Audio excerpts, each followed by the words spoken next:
सहनाववतु सहनौ भुनक्तु सह वीर्यं कर्वावहै तेजस्विनावधीतमस्तु मा विद्विषावहै। ॐ शान्ति शान्ति शान्तिः।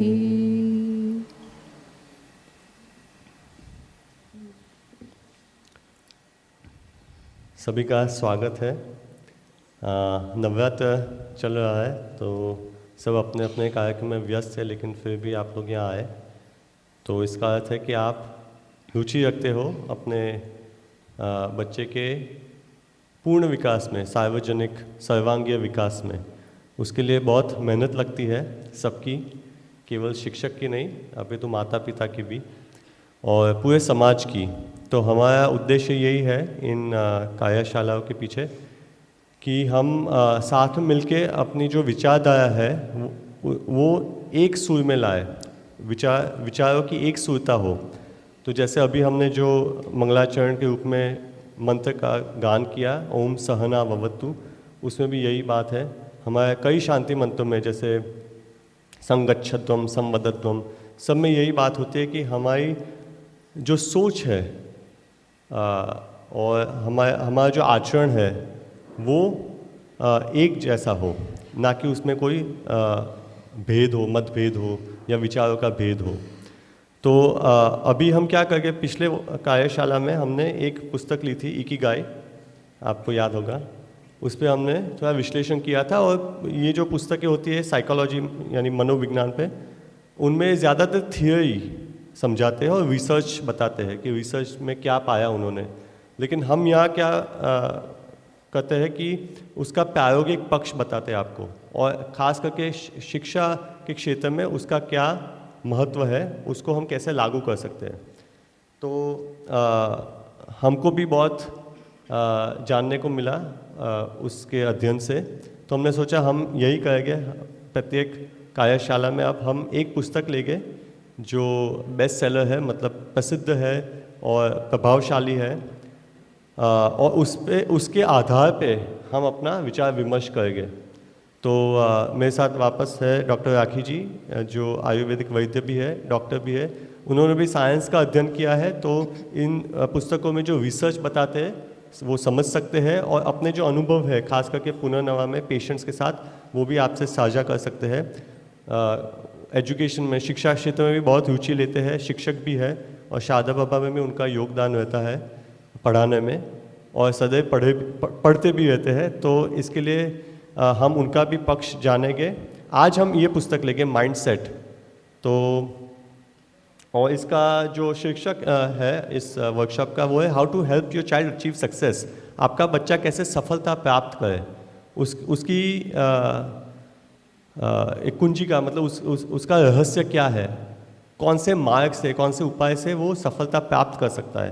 तो आपको याद होगा ये हमने पिछले कार्यशाला में इससे संपन्न किया था। ये अंतिम स्लाइड थी। ये स्टीव जॉब्स, जिन्होंने एप्पल कंपनी को आगे बढ़ाया, जो आप मैकिंटॉश प्रोडक्ट्स देखते हो, मैक है, आई मैक है, आईपैड है, आईफोन है, आईपॉड है, वो सभी इन्हीं की देन है। ठीक है। बहुत कम उम्र में उनको कैंसर हो गया था, लेकिन उनकी जो विचार थी, उनका जो विचार था एप्पल के लिए और समाज के लिए, पूरे जनमानस के लिए वो बहुत उत्तम था, वो बहुत प्रगतिशील था। आज ही सुबह मैं उनका एक वीडियो देख रहा था। उन्होंने कहा था कि आज अगर बच्चे अरिस्टोटल जो थे ना, सुकरात के शिष्य, उनसे बात करना चाहे तो क्या कर सकते हैं? क्योंकि वो तो कितने वर्ष पहले थे ना, तो नहीं कर सकते।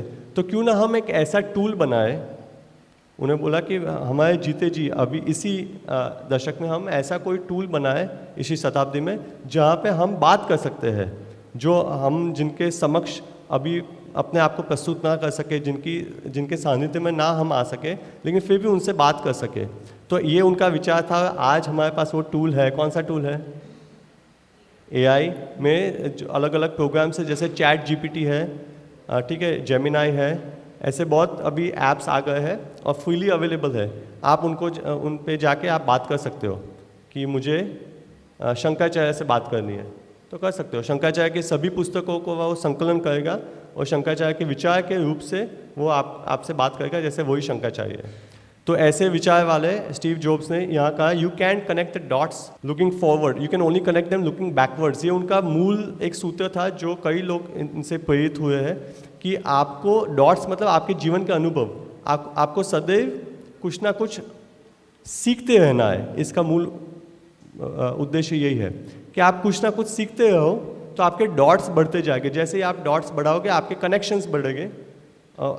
उनके जैसे रंगोली है, ठीक है, रंगोली में रंगोली में पहले हम डॉट्स करते हैं, देखा है, पहले डॉट्स करते हैं। कोलम है दक्षिण भारत में तो पहले डॉट्स करते हैं, फिर उस पर आप कोई भी पैटर्न बना सकते हो। तो जितने ज़्यादा डॉट्स उतनी ज़्यादा पैटर्न्स, जिसके कम डॉट्स उससे कम पैटर्न्स। तो जिसके डॉट्स मतलब जिसने ज़्यादा सीखा, ज़्यादा अनुभव लिए, कुछ ना कुछ सीखते रहे, उनकी जो दृष्टि होगी वो विशाल होगी।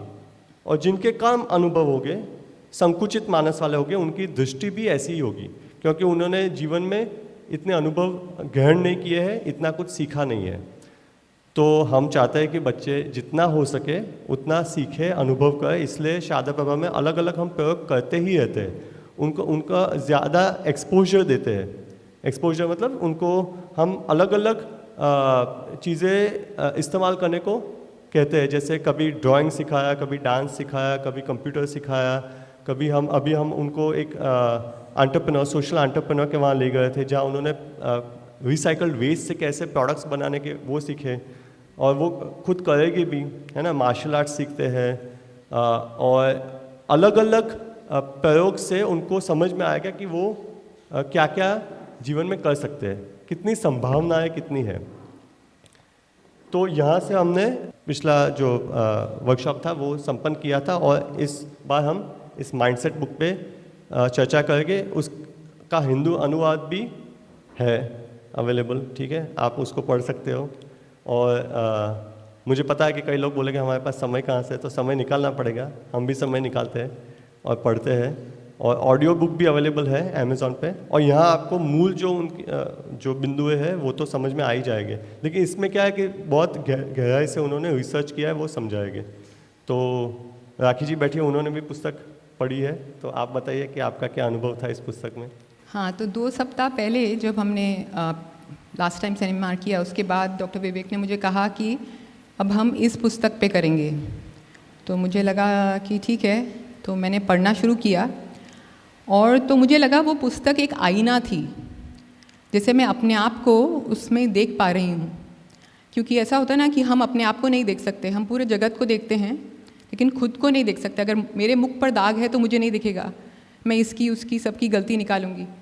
तो इस बुक ने मुझे वो एक आईना दिया। और जगजीत सिंह की गज़ल मुझे याद आती है, वो कहते हैं कि देखा जो आईना तो मुझे सोचना पड़ा, खुद से ना मिल सका तो मुझे सोचना पड़ा। तो जब हम खुद का आंकलन करते हैं तो हमें सोचना पड़ता है कि हाँ, एहसास हुआ कि बहुत सारी कमियां हैं, बहुत सारे ऐसे क्षेत्र हैं जिसमें मुझे काम करना है। तो सच में माइंडसेट जो है, जो मैं सोचती थी कि सही है, इतना भी सही नहीं है। तो इसलिए पहली बात तो मैं धन्यवाद देना चाहूँगी डॉक्टर विवेक का कि उन्होंने ये बुक सजेस्ट की, और आप सभी का, क्योंकि आप निमित्त बने मेरे इस सीख में। और ये 2 सप्ताह में ही मैंने जो पढ़ा और उसको अमल किया, उसमें 2 सप्ताह में ही मुझे बहुत अच्छे रिजल्ट्स मिले। मतलब दूसरों के साथ संबंधों में और मेरी अपनी सोच में, अपने कार्य में, तो बहुत सारे क्षेत्र इसमें कवर होते हैं, वो हम आगे देखेंगे। ये एक्चुअली माइंडसेट मतलब आपकी विचारधारा, सोच है ना, आपका दृष्टिकोण। तो मैंने पढ़ा, मैं तो पढ़ता ही रहता हूँ और कुछ ना कुछ सीखने का होता है, मैं सीखता रहता हूँ।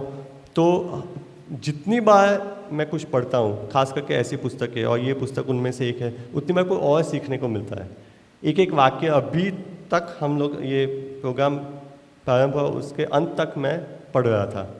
तो क्योंकि क्या पता कुछ सीखने को मिल जाए, इसलिए ठीक है। तो हम प्रारंभ करेंगे। ये सफलता की जो परिभाषा है, पहले तो हमें हमें सहमत होना पड़ा कि सफलता क्या है। तो सफलता हमने कुछ बिंदु यहाँ लिखी है। एक है करियर, मतलब आप अर्थोपार्जन, आपके पास कम से कम इतना धन होना चाहिए कि आपका जीवन अच्छे से सुखदायक रूप से चल सके, ठीक है। और रिलेशनशिप्स, आपके संबंध, ऐसा ना हो कि आप धन के पीछे इतना भागे, इतना लोभ आप में आ गया कि आपके संबंध अस्त व्यस्त है, पारस्परिक संबंध। साथ में आपका सेहत, आपका स्वास्थ्य, और सिर्फ शारीरिक नहीं, क्योंकि कुछ चीज़ें हमारे हाथ में होती है, कुछ नहीं होती, लेकिन मानसिक स्वास्थ्य तो पूर्णतः हमारे हाथ में ही है। तो पुनर्नवा यहाँ क्लिनिक पे, तो आप भी बता सकते हो कैसे हमने भी देखे कैसे लोग आते हैं पुनर्नवा में, विद्यालय में भी आते हैं, हमारे स्कूल में भी आते हैं, लेकिन तो हम सभी जो पेशेंट्स आते हैं उनको ये कहते हैं कि 3 चीज़ें मुख्य हैं, आहार, विहार और मनोव्यापार। कि अपनी कोई भी बीमारी है, आपकी डायबिटीज़ है, जोड़ों का दर्द है, कुछ डिप्रेशन है, कुछ भी है, आहार पहले ठीक करो, फिर विहार अपना लाइफस्टाइल ठीक करो, कब आप सोते हो, कब जागते हो, कब आप खाना खाते हो, एक्सरसाइज करते हो कि अति करते हो, नहीं करते हो, इत्यादि। और तीसरा है मनोव्यापार। उसके बारे में बहुत कम चर्चा होती है। अधिकांश, जैसे मान लो डायबिटीज़ का पेशेंट आया तो बोलेंगे कि ये डाइट खानी है, लो ग्लाइसीमिक इंडेक्स होना चाहिए, शुगर नहीं खाना, कार्ब्स को चेंज करो, ऐसा करो। लेकिन लाइफस्टाइल भी थोड़ा बहुत बताएंगे कि एक्सरसाइज। पर कितने सारे पेशेंट्स आते हैं जो, करियर की बात हुई तो बहुत धनवान हैं, करियर भी बहुत अच्छा उनका चल रहा है, लेकिन स्वास्थ्य बिल्कुल ख़राब होता है। और आजकल एक कैटेगरी ऑफ डिजीज़ जो बढ़ रही हैं, ऑटो इम्यून डिजीज़, यानी कि हमारा शरीर हमारे ही प्रतिकार में वो एंटीबॉडी बनाता है। बाहर से कोई वायरस आया, बैक्टीरिया आया, तो हम समझ सकते हैं कि बॉडी एंटीबॉडी बनाती है उसको लड़ने के लिए। पर मानो हमारा शरीर हमारे ही विरुद्ध हो जाए और हमको, हमारे सेल्स जैसे एंटी न्यूक्लियर एंटीबॉडीज़ हैं, एंटी माइक्रोसोमल एंटीबॉडीज़ हैं, यानी कि हमारी बॉडी हमारे ही सेल्स के अगेंस्ट एंटीबॉडी बना रही है और उसको ही ख़त्म कर रही है। मतलब आपका ही कोई घर वाला आपके ऊपर प्रहार कर रहा है।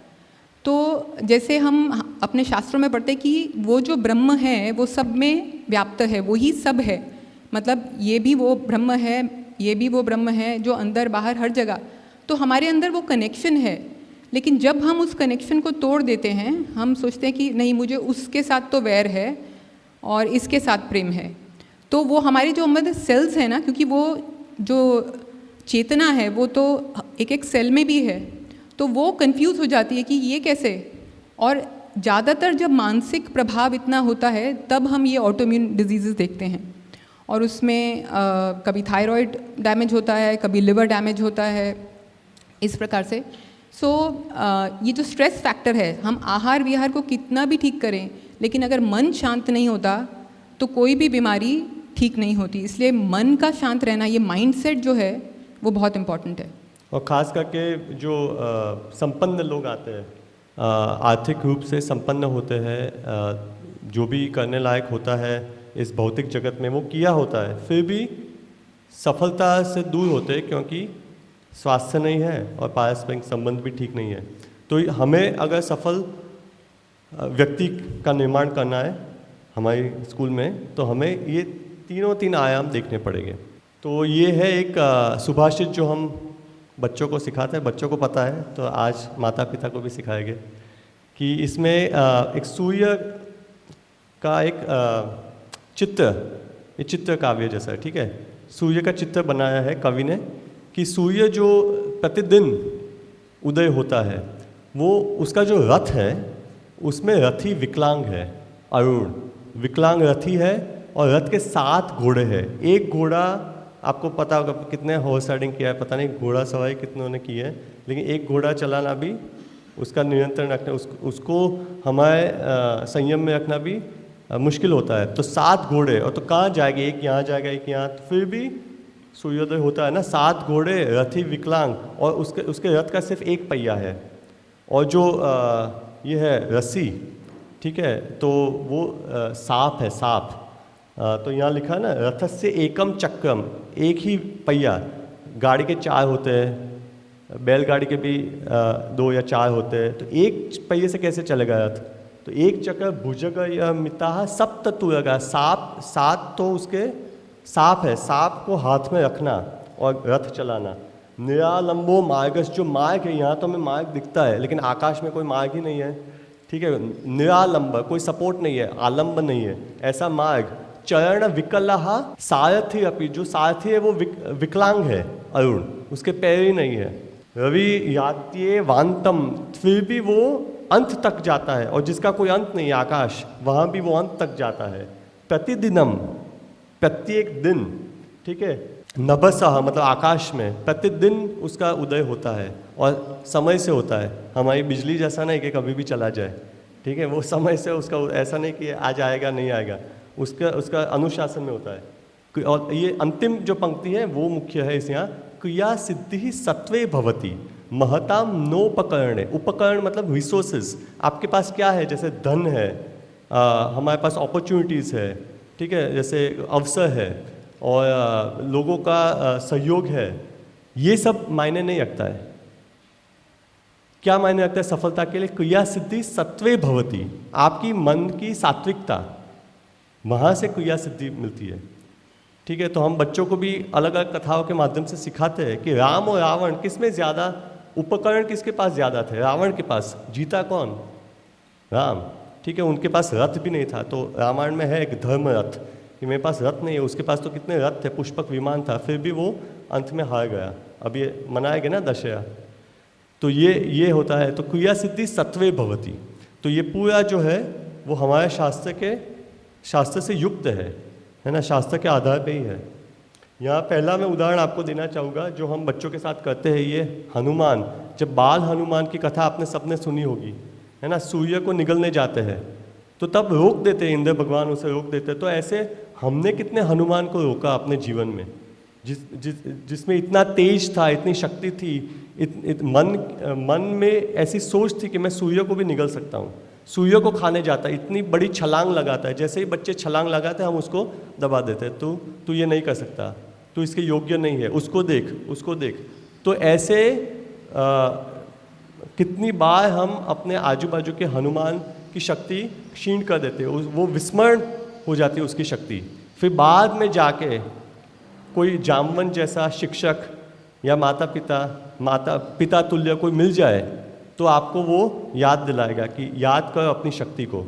और अगर समुद्र का भी आपको समुद्र लांघना है तो भी आप कर सकते हो, जो असंभव है उसको संभव बना सकते हो अपनी शक्ति के माध्यम से, अपने आत्मविश्वास के बल पे। लेकिन उसके लिए एक ऐसा योजक चाहिए। तो योजक शिक्षक भी होता है और माता पिता भी होता है ना। अगर हम ही अपने बच्चों को कहे कि ये तो नहीं कर सकता तो वो कैसे कर पाएगा, और ये तो कर सकता है तो कैसे कहना है इसमें ये सिखाया है। तो अभी हम आरंभ करेंगे। ये तो हो गया हमारे रामायण महाभारत से सब कथा है, लेकिन हमारे वास्तविक जीवन में भी ऐसा ही होता है। अब एक उदाहरण देखिए आप। मम्मा, बहुत अच्छी, बहुत खुश लग रही हो। आज कैसा रहा स्कूल? आज ना मम्मा मुझे स्कूल में बहुत मजा आया, मुझे बहुत अच्छा लग रहा है। आज रिजल्ट आया ना? यस मम्मा। कितने मार्क्स आए? मम्मा मेरे 99% मार्क्स आए आउट ऑफ 100। वाओ, मैथ्स में? यस। ओह एक्सीलेंट, माय बच्चा सो स्मार्ट। क्यूट मम्मा। पढ़ाई भी नहीं की और फिर भी फर्स्ट, इतने अच्छे। और मतलब यू नो बॉर्न जीनियस, तुम तो जन्मजात बहुत ही प्रतिभा है। और मम्मा आपको पता है वो जो राधा है ना, हाँ, उसका तो पूरे दिन पढ़ाई में उसका ध्यान लगा रहता है, पूरे दिन वो एकदम बॉम्ब की तरह पढ़ती रहती है, मुझे बिल्कुल अच्छी नहीं लगती वो। अच्छा चलो कोई बात नहीं। अभी और तुम्हारी डिबेट कंपटीशन कब है? अच्छा वो तो मंडे को है मम्मा। तुमने कौन सा टॉपिक चूज किया? मम्मा मुझे नहीं करना है। क्यों बेटा? मुझे अच्छा नहीं लगता है पर मम्मा। अभी इधर आओ।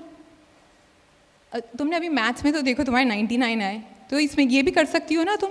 पर बहुत मेहनत करना पड़ता है मम्मा, मुझे मेहनत करना बिल्कुल नहीं अच्छा लगता। मैं गई थी स्कूल तो मैंने राधा को देखा था, वहाँ बैठ के वो प्रैक्टिस कर रही थी, और फिर टीचर ने उससे कहा कि तुम्हारा एक्सप्रेशन बहुत अच्छा है, तो तुम भी कर सकती हो। नहीं मम्मा, टीचर बहुत पार्शल है, वो सब उसको सपोर्ट करती है, सब उससे एक्ट करवाती है, सब कुछ उससे करवाती है, मुझे कोई चांस नहीं देता।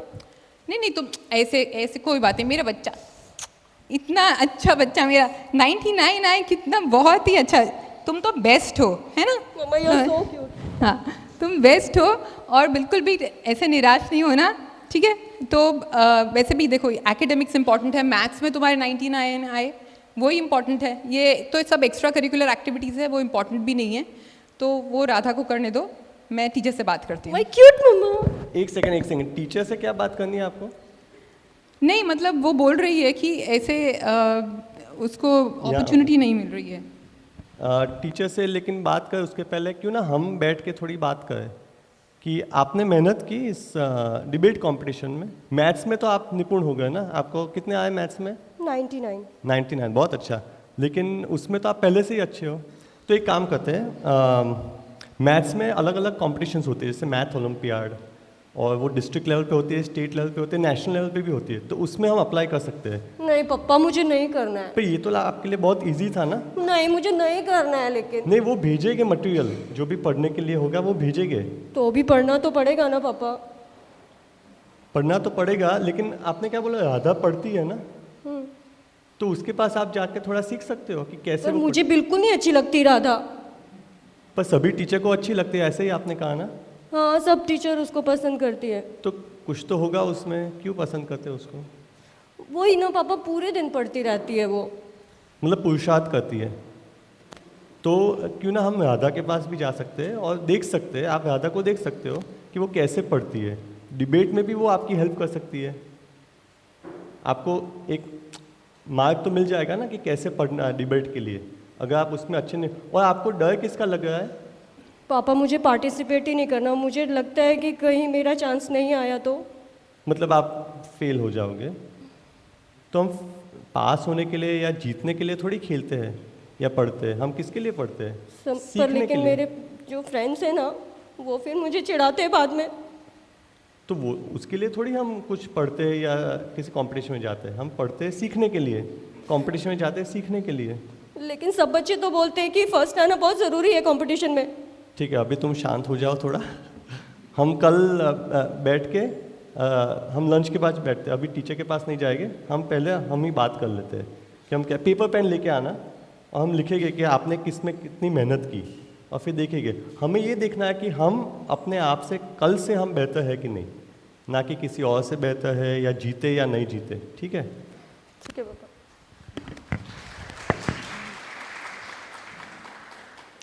उनको एक्टिंग का शौक है तो थोड़ा हम प्रोत्साहन देते हैं। ठीक है, तो इसमें आपने अभी क्या देखा, हम बच्चों को भी ऐसे ही पूछते हैं कि आपने ऑब्जर्व क्या किया। एक पेरेंट और दूसरा पेरेंट 1 और पेरेंट 2, ठीक है। तो कुछ आपको अलग लगा दोनों की स्टाइल में, और अलग लगा तो क्या अलग था दोनों में? आप माइक ले सकते हो, यहाँ होगा मैं, हाँ। जो भी आपने देखा इसमें भी सही गलत नहीं है, ठीक है। एक तो बच्चे पे दबाव डाला जा रहा है, जो चीज़ उसे नहीं पसंद है वो चीज़ माता पिता द्वारा कही जा रही है कि आप इस पे पार्टिसिपेट करो। और दूसरा, बच्चा खुद की तुलना अन्य बच्चों से कर रहा है। और तीसरा कि अगर मैं फेल हो जाऊंगा या हो जाऊंगी तो मुझे मेरे साथ वाले सब चिढ़ाएंगे कि तू फेल हो गई। तो इन्होंने जैसे बच्चे से बात की और मैंने जैसे बात की, उसमें आपको मुख्य भेद क्या लगा दोनों में? जैसे माता का रोल जो था, मम्मी हमेशा सपोर्ट ही करती है और उसको समझाने का भी वही कर्तव्य है कि आप कोशिश तो करो। और जो पिता कि वो फोर्स किए जा रहे हैं कि नहीं आप पार्टिसिपेट करो, वो उसमें आपके अच्छे मार्क्स आए, लेकिन सबसे मेन जो है कि हमें ये देखना है कि बच्चे का किस में इंटरेस्ट है। जिसमें बच्चे की रुचि होगी बच्चा उसी में आगे बढ़ेगा। अगर हम दबाव डालेंगे तो बच्चा वहीं दब करके रह जाएगा। जो विकसित होना चाहिए, जो खिलना चाहिए, वो नहीं खिल पाएगा। दबाव किसने डाला, उन्होंने या मैंने? पिता ने।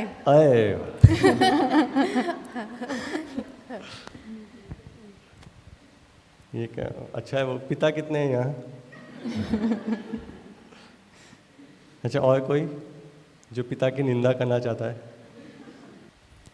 दबाव तो डाल, वो तो ठीक है, दबाव तो डाला था मैंने, लेकिन कैसा डाला था वो जरा देखना पड़ेगा।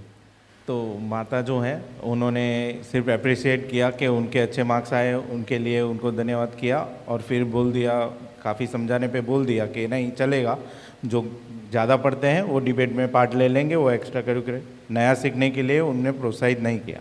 और आपने उनको समझाया कि हार जीत जैसा कुछ है नहीं, आप सीखते हैं वही अहमियत रखता है। तो ये डिफरेंस था दोनों पेरेंट्स को। सब माता पिता ही है ना यहाँ के, कोई और टपक गया है वर्कशॉप में? आपको लगा कि माता ने जो अप्रिशिएट किया वो अच्छा किया, करना चाहिए था उसे ऐसे अप्रिशिएट, उसका अप्रिसिएशन सही था? कितने कहते हैं अच्छा किया, सही किया? कितने कहते हैं? हाथ ऊपर कीजिए। अरे झिझक, आप में इतने झिझक हो गए, बच्चे आपसे और निडर हो गए, ज़्यादा टाइम स्पेंड करते हैं ना हमसे। और कितने कहते हैं कि माता ने अप्रिशिएट किया वो ठीक नहीं किया? ठीक नहीं किया, अप्रिशिएट किया वो? मैंने अप्रिशिएट किया, वो ठीक नहीं था। अप्रिसिएशन, उसकी जो प्रशंसा की वो योग्य नहीं थी। किसने, कौन कहता है कि योग्य प्रशंसा नहीं थी? आपने जो बोला कि दबाव डाला, मैं ये नहीं समझूंगी, वो आप ये प्रोत्साहित कर रहे हो कि अगर राधा पूरे दिन पढ़ रही है, इतनी मेहनत करी है, आप भी उसकी तरह पुरुषार्थ करो तो आप भी कर सकते हो, जबकि वो पुरुषार्थ करना ही नहीं चाहती और सीधे उनको मतलब वो चाहिए क्रेडिट, जो भी हो, मतलब मुझे इतने वर्ड नहीं आ रहे हैं, पर मैं ये मतलब मेरी सोच ये है कि आपने जो बोला वो कि अगर वो इतना मेहनत कर रही है तो वो किस तरह से मेहनत करी, अगर वो आप सीखोगे तो आप भी शायद बढ़ सकोगे उसकी तरह आगे। अब वो करना ही नहीं चाहती तो उसको मतलब हाँ मत करो ऐसा करके हम रोक देंगे तो वो फिर उसको प्रोत्साहन मिल रहा है ना कि मैं जो मेरे मन की हो रही है, तो मतलब ट्राई तो करो, आप कोशिश तो करो। अगर राधा पूरे दिन पढ़ रही है, टीचर उनको पसंद करे तो क्यों कर रहे हैं? क्योंकि वो पुरुषार्थ कर रही है, तो आप भी कर सकते हो। आप ट्राई करो, उनसे सीखो, उनसे मतलब जलन मत, वो जो भी ईर्ष्या मत करो, आप भी उसकी तरह मेहनत करना सीखो तो आपको भी पसंद करेंगे और आप भी आगे बढ़ सकते हो, क्या पता। अगर ट्राई तो करनी चाहिए ऐसा। और ज़्यादा मतलब ये मार्क्स लाए और एकदम वो किया, हाँ ठीक है आप लाए, बहुत अच्छी मेहनत की आपने, पर आप आगे भी मेहनत करो, ऐसा मतलब कहना चाहिए, उससे स्टॉप नहीं करना चाहिए।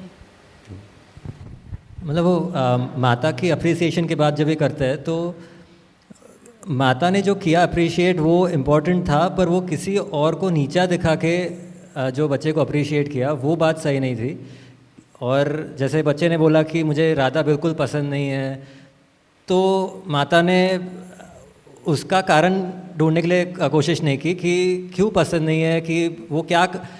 बच्चे लोग का ऐसा रहता है कि कुछ पसंद है कुछ पसंद नहीं है, तो उसको थोड़ा एक्सप्लोर करना चाहिए कि उसके पीछे रीज़न क्या है। Just because the teachers like her and the teachers don't like me, उसकी वजह से पसंद नहीं है, that can't be a reason. तो माता ने जो राधा को नीचा दिखा के just to you know support the child, तो that kind of a support was not very correct in this sense. तो ये दो प्रकार की मानसिकता है, दो प्रकार की सोच इस बुक में कही गई है, ठीक है। और अब हम उसका प्रायोगिक पक्ष देखेंगे अपने बच्चों के साथ, हम कैसे इसको व्यवहार में ला सकते हैं। एक है फिक्स्ड माइंडसेट, एक है ग्रोथ माइंडसेट। तो फिक्स्ड माइंडसेट जो इन्होंने किया वो फिक्स्ड माइंडसेट था। बताइए क्या एग्जैक्टली आपने क्या किया? तो जो माँ थी यहाँ वो फिक्स माइंडसेट की थी और जो पिता थे वो ग्रोथ माइंडसेट के थे। तो फिक्स माइंडसेट क्या होता है? माइंडसेट मतलब हमारी सोच या हमारा दृष्टिकोण, और फिक्स्ड मतलब वो फिक्स रहता है, उसमें बदलाव नहीं होता। तो बेसिक जो इसका बिलीफ है या जो सिद्धांत है वो हमारी ये सोच है कि जो भी हमारी क्षमता है, जो हमारी बुद्धि है, हमारी प्रतिभा है, हमारा कौशल है, वो सब फिक्स्ड है। मतलब हम उसको लेके आते हैं माँ के गर्भ से। जैसे कि माता ने कहा कि तुम तो जन्मजात जीनियस हो, बॉर्न जीनियस हो, जन्मजात तुम्हारी प्रतिभा है, तो कि वो फिक्स्ड है और चेंज नहीं हो सकता उसमें। कि अभी मैथ्स में तो कर ही सकती है, 99 आएंगे, लेकिन डिबेट में नहीं कर सकती, तो ठीक है वो उसकी क्षमता नहीं है। तो ये फिक्स्ड दृष्टिकोण है। Next slide. तो उससे क्या होता है कि बच्चे में भी वही मानसिकता आई कि बच्चा सोच रहा है कि ये मेरी फिक्स माइंडसेट है, मेरी एबिलिटी है, मेरी क्षमता इतनी ही है। और तो इससे हमारा एक जैसे उसे लेबल दिया कि मेरा बच्चा कितना स्मार्ट है, कितना इंटेलिजेंट है, जीनियस है, तो एक लेबल लग जाता है ना, एक पदवी जैसे मिल जाती है, नामकरण हो जाता है कि ये स्मार्ट है, ये डम है, ये बहुत बुद्धिमान है, ये बेवकूफ़ है, बुद्धू है। तो हम ऐसे लेबल लगा देते हैं। तो अभी बच्चे को उस लेबल को जीना है ना, क्योंकि अब उसके ऊपर जो मैंने प्रशंसा की उसकी वो सही नहीं थी। हम माता पिता हमेशा बच्चे का अच्छा ही चाहते हैं, कभी भी कोई बच्चे का बुरा चाह के नहीं करता, पर अनजाने में, जैसे मैंने कहा कि ये बुक से बहुत कुछ सीखने को मिला कि अनजाने में हम ऐसी प्रशंसा करते हैं जो बच्चे के लिए हानिकारक है। तो माँ ने कैसे उसकी प्रशंसा की कि बच्चे तुम तो बहुत स्मार्ट हो, तुम जीनियस हो, कुछ पढ़ाई नहीं की तो भी तुम्हारे मार्क्स आ गए। तो बच्चे को मन में एक वो लेबल लगा कि मैं जीनियस हूँ, मैं कुछ भी कर सकती हूँ, मुझे एफर्ट करने की, प्रयास करने की, परिश्रम करने की कोई आवश्यकता नहीं है। और उसका मैंने उसको लाइसेंस भी दे दिया। और फिर उसके बाद तो हैबिट ऑफ अवॉइडिंग चैलेंजेस। तो कोई भी चैलेंज, अब उसके लिए डिबेट कंपटीशन एक चैलेंज था, एक चुनौती थी, तो वो उसको अवॉइड करेगा, वो नहीं बच्चा उसको लेना चाहेगा। क्यों? क्योंकि उसे अपने उस लेबल को, उस टाइटल को जीना है। अगर मैं पार्टिसिपेट करूँगा और लोगों के सामने खिल्ली उड़ जाएगी, लोग हंसेंगे, या मैं ठीक नहीं कर पाऊँगा तो मैं फेलियर हो जाऊँगा, तो वो जो नापास होऊंगा मैं या असफल होऊंगा, वो बच्चा ले नहीं सकता असफलता। We give up easily. तो एक तो चैलेंज लेते ही नहीं हैं कि प्रारंभ होने से पहले ही हार मान लेते हैं, मतलब स्वीकारते ही नहीं हैं।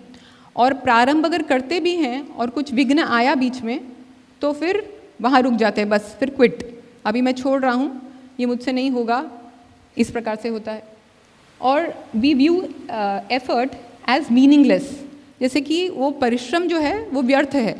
अगर राधा परिश्रम कर रही है तो वो किताबी कीड़ा है या बुकवर्म है ना, कि वो सही नहीं है, वो तो बुद्धू है इसलिए इतना परिश्रम कर रही है। तो जो परिश्रम को महत्व नहीं दिया, जो हमारे पास पहले से क्षमता है उसी का गुणगान चल रहा है। और वी इग्नोर नेगेटिव फीडबैक। अगर टीचर ने या माता पिता ने या किसी ने भी, ये सिर्फ हम बचपन में ही नहीं होता, बड़े होकर भी होता है।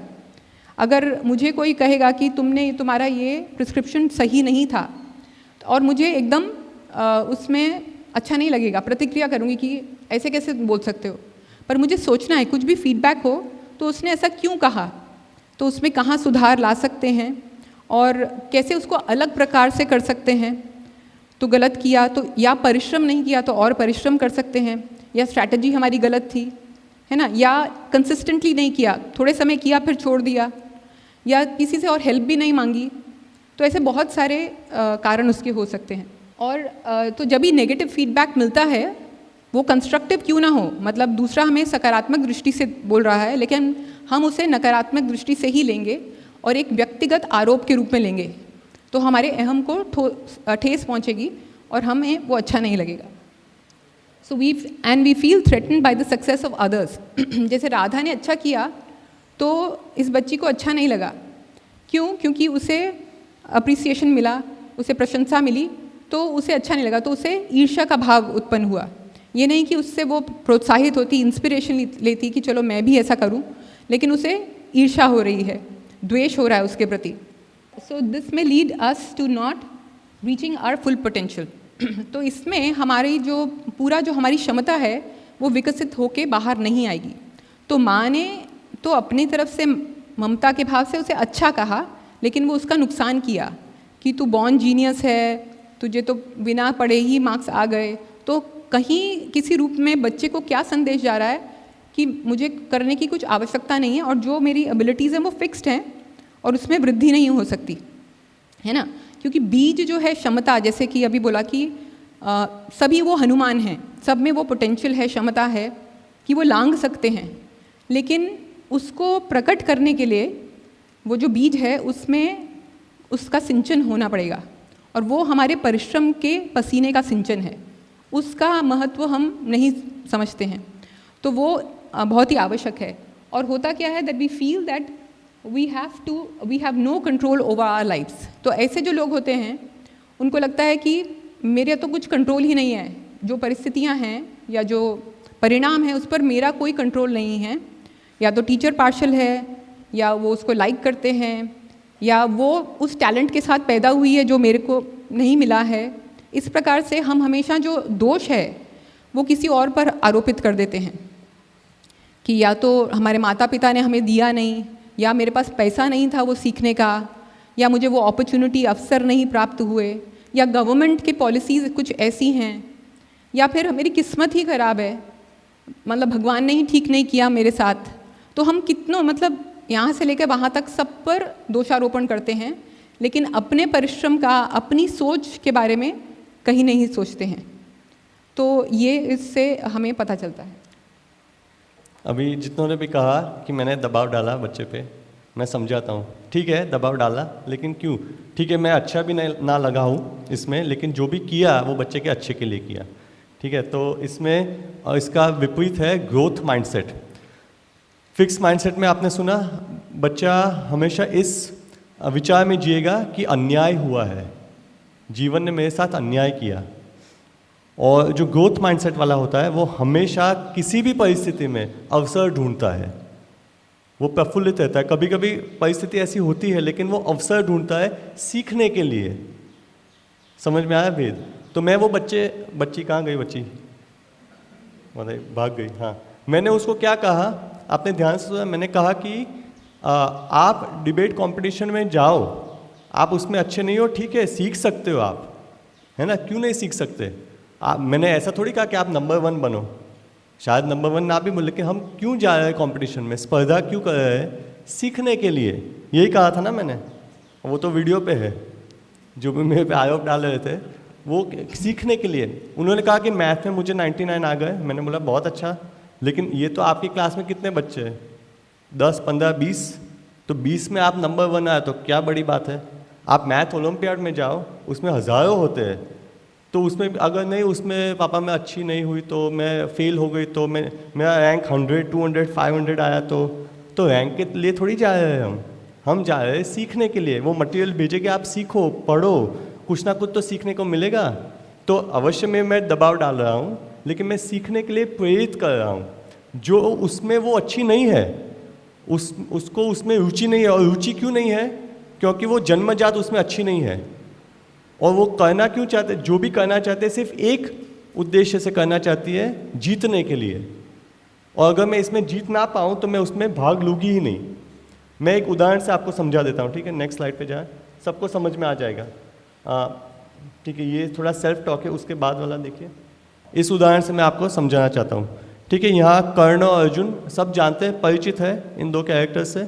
आप कर्ण के ये जो जिसने चित्र बनाया बहुत अच्छा बनाया है, आप उसके मुंह पे गुस्सा देख सकते हो, है ना? कितना गुस्सा है, कितना क्रोध है। किस विषय के लिए क्रोध है? अन्याय हुआ, माता ने छोड़ दिया, गुरु ने त्याग दिया, एक गुरु ने शाप भी दिया, ब्राह्मण ने शाप दिया, है ना, और धरती माँ ने भी शाप दिया। तो जब धरती माँ ने शाप दिया, पहिया धरती में धंस गया, तब इतना गुस्सा उसको आता है और विद्या का विस्मरण हो गया। तो इतना निपुण धनुर्धारी, उसको इतने सारे कष्ट झेलने पड़े और अंत में जाके वो उसकी मृत्यु कैसी थी?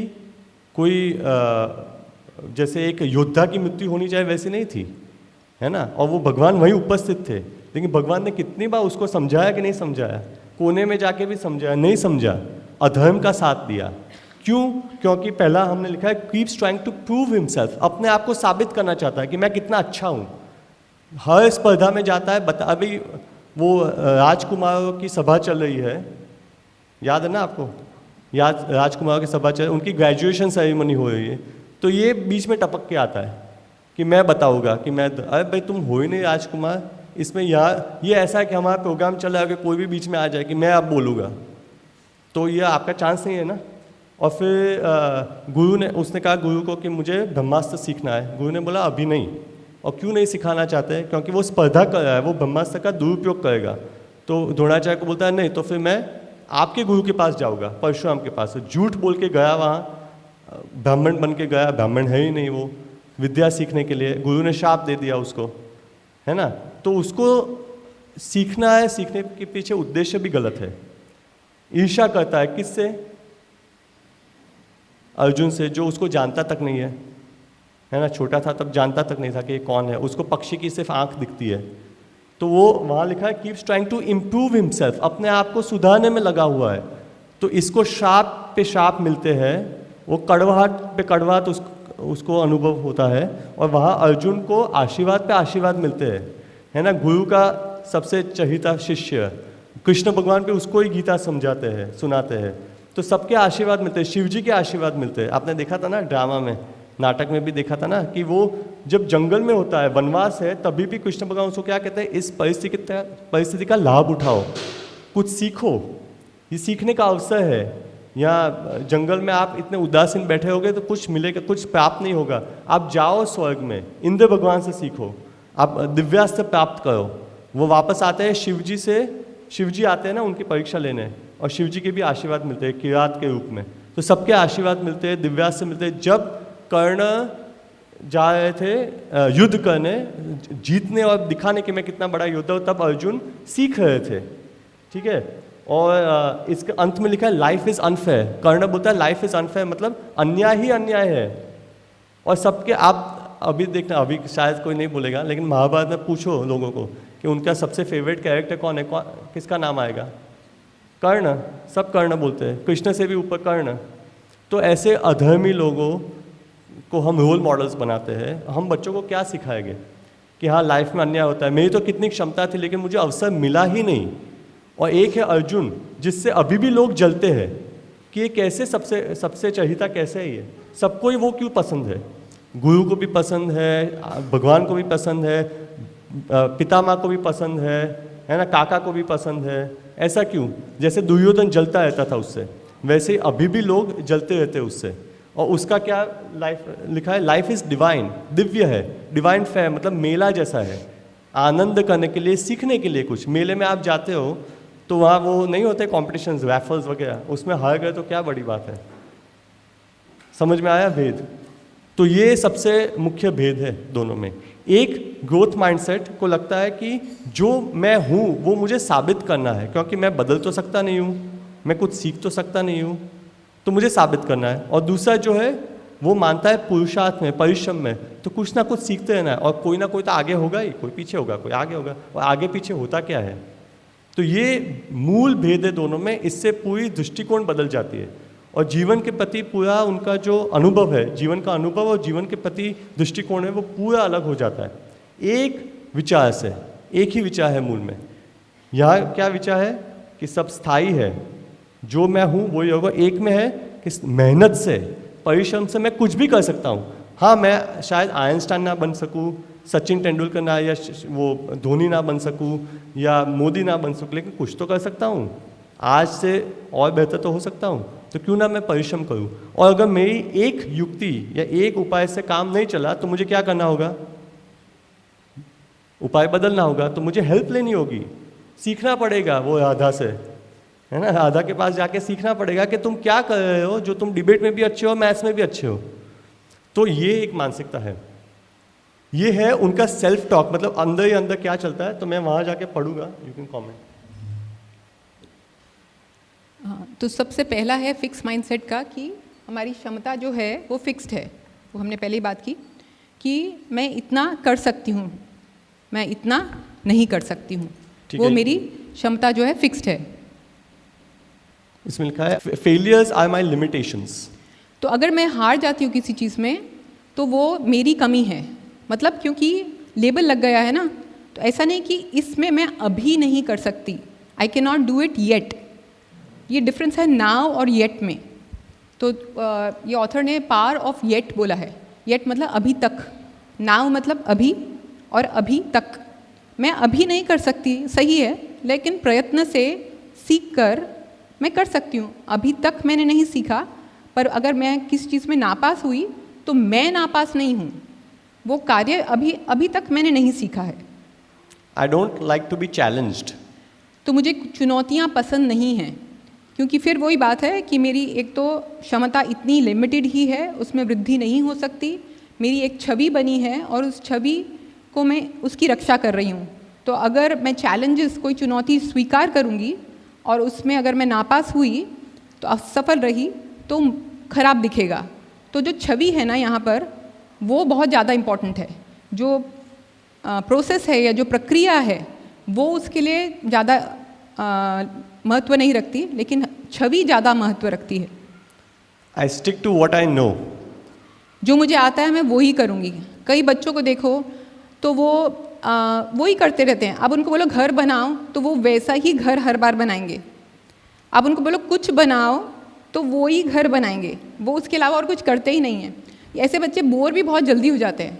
मम्मा बोर हो रहा है, अभी क्यों? क्योंकि वो एक ही चीज़ कर रहे हैं ना। उस चीज़ में भी चलो मान लो मैथ्स में अच्छा है तो उसके हायर लेवल वो एक्सप्लोर ही नहीं करेंगे, तो वो और कुछ करते नहीं हैं। I don't like to be challenged. तो चैलेंजेस तो हमने ऑलरेडी बात की, तो वो चैलेंज पसंद ही नहीं है क्योंकि फिर अपनी कमी दिखेगी। आई डोंट लाइक फीडबैक। मुझे किसी का फीडबैक, प्रतिक्रिया भी अच्छी नहीं लगती। अगर आपने ये ठीक नहीं किया, इसलिए नहीं कहा गया कि मेरे पर पर्सनल एक व्यक्तिगत आरोप है, उसके सुधार के लिए कहा गया है। लेकिन मैं हर जो कमेंट है, हर स्टेटमेंट को मैं एक पर्सनल व्यक्तिगत आरोप के रूप में लूँगी कि आपने मुझ पर आरोप लगाया है। ये मज़ेदार है। The success of others is painful. तो दूसरों का जो सक्सेस है या दूसरों की सफलता है वो मुझे दर्द देती है। क्योंकि क्या है कि जैसे एक लाइन है, एक लाइन अगर ड्रॉ करते हैं हम, उसे आपको छोटा करना है। तो आप हाथ ऊपर करके बताएंगे कि कैसे छोटा कैसे कर सकते हैं। मैं एक लाइन आप ड्रॉ कर दीजिए। इसे मुझे छोटा करना है।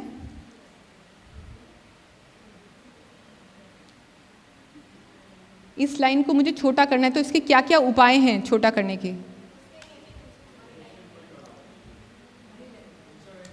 बहुत अच्छा। तो आप सबका ग्रोथ माइंडसेट है, तो आप अपने लिए ही ताली बजा सकते हैं। तो उसके आगे हम एक बड़ी लाइन बना देंगे तो अपने आप छोटी हो जाएगी। अधिकांश लोग क्या करते हैं, क्योंकि फिक्स माइंडसेट के होते हैं, तो वो उस लाइन को मिटाना चाहते हैं। उसको या तो काट देंगे या रब करेंगे। तो अब हम जब किसी को और को सफल होते हुए देखते हैं तो ये नहीं होता, क्योंकि हमें प्रोसेस जो है, वो प्रक्रिया है, उसमें निष्ठा नहीं है, उसमें हमारी रुचि भी नहीं है।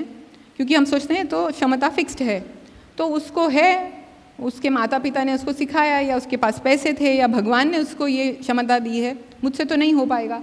अगर उसके पास है तो मुझे ईर्ष्या होगी और मैं उसको नीचे गिराने की कोशिश करूँगी। तो अगर उसके 90 आए हैं तो मैं ये न देखकर कि मैं कैसे अपना बढ़ा सकूं, उसके मैं कैसे कम कर सकूं, उसमें मेरा प्रयास होगा। तो यहाँ मैं एक वाक्य लिख रहा हूँ जो आप याद रखना।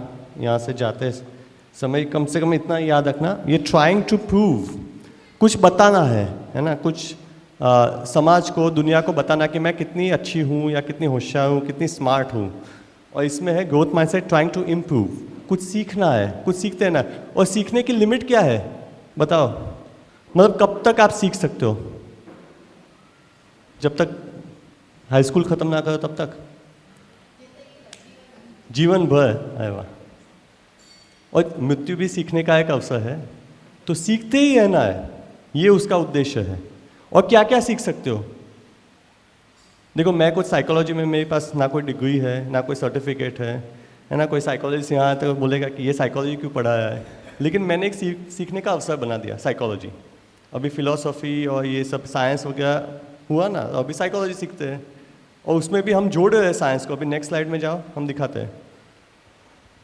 देखिए, ये साइंस है, ठीक है, ये साइकोलॉजी का रिसर्च है, सोशल साइंस है। तो इसमें impact of mindset on academics. तो अब हम आपको बताएंगे, आप राखी जी पहला बताएंगे, आपको बहुत रिसर्च हुए, हम 2 एग्जाम्पल्स लिए हैं।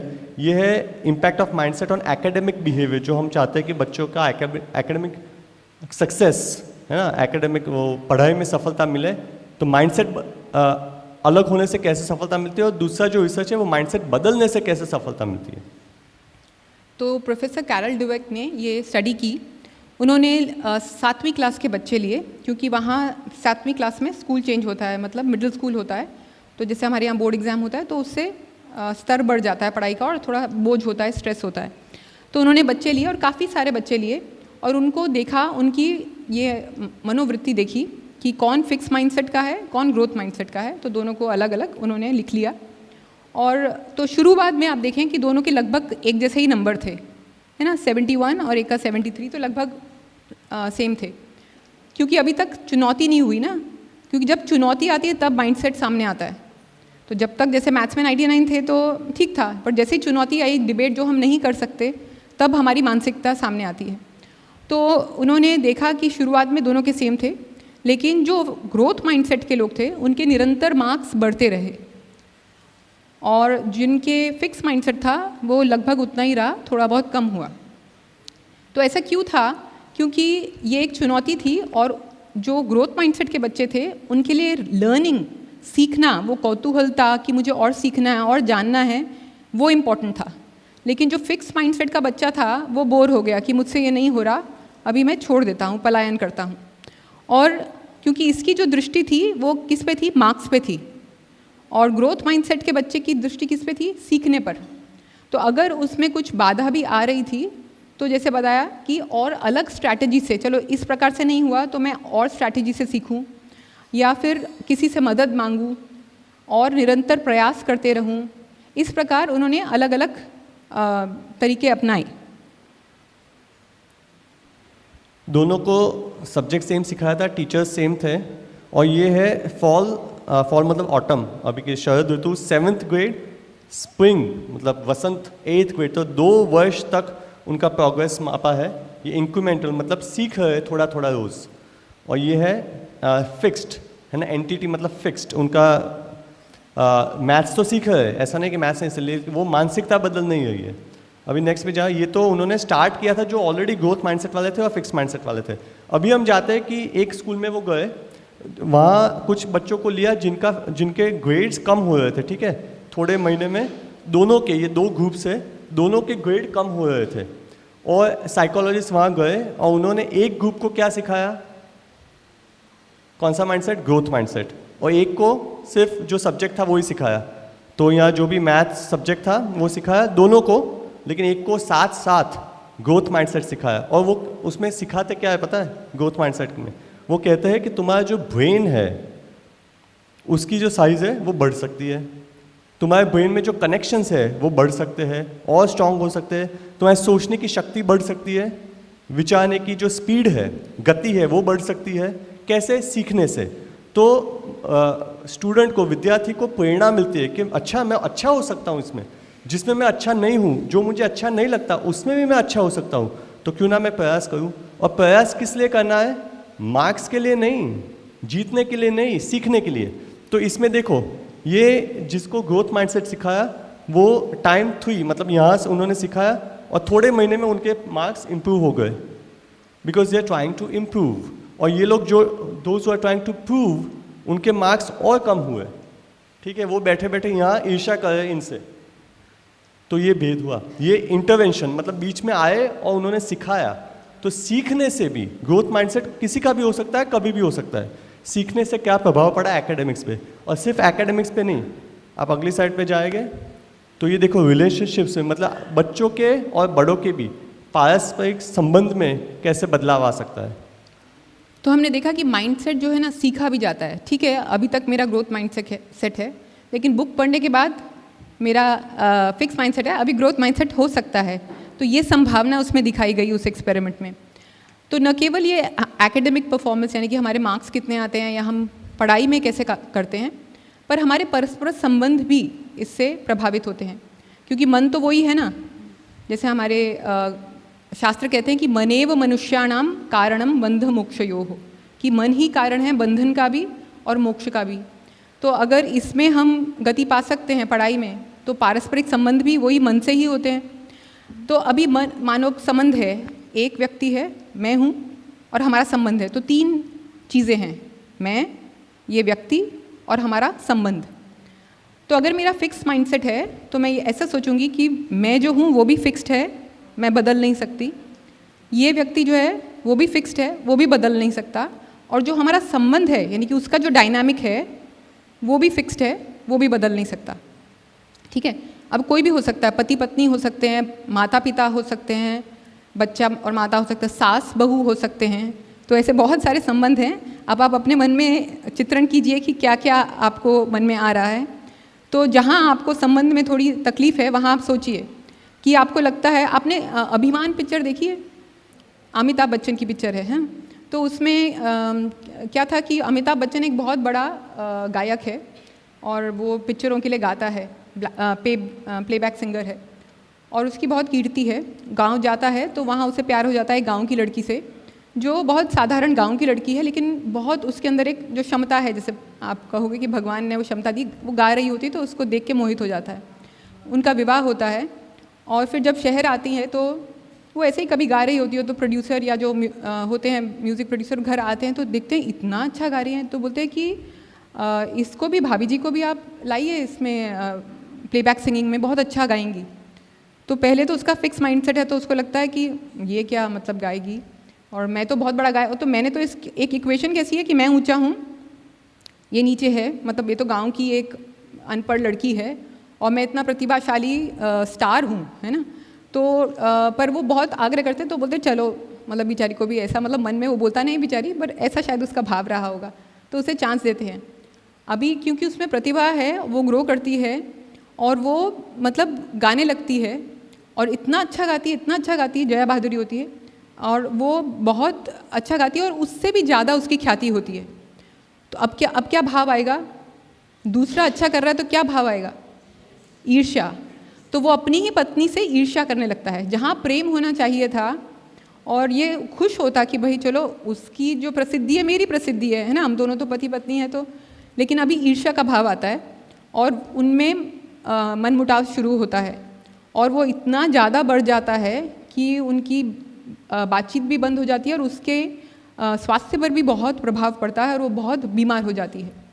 और जैसे हिंदी पिक्चर में होता है, सब कुछ अच्छा ही होता है, तो शायद कोई आके उसे ग्रोथ माइंडसेट सिखा देता है और अच्छी एंडिंग होती है। बट कहने का मतलब ये है कि जो हमारे संबंध, हम मन में ऐसे कल्पना करते हैं कि पहले तो लगता है कि हम बने तुम बने एक दूजे के लिए, और फिर उसके बाद वो जो आई लव यू होता है आई हेट यू में बदल जाता है।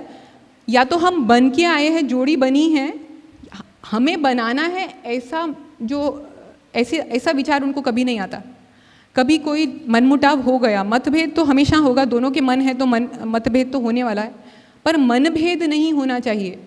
तो उनमें जो ग्रोथ माइंडसेट का व्यक्ति है उसे लगता है कि हमें ये रिश्ता बना के रखना है, तो अगर कुछ ऐसी चुनौती आ रही है तो कुछ सीखने का अवसर है, शायद मुझे कुछ समझना है या मुझे उसको कुछ समझाना है, हमारे कम्युनिकेशन, हमारे संवाद को बेहतर करना है।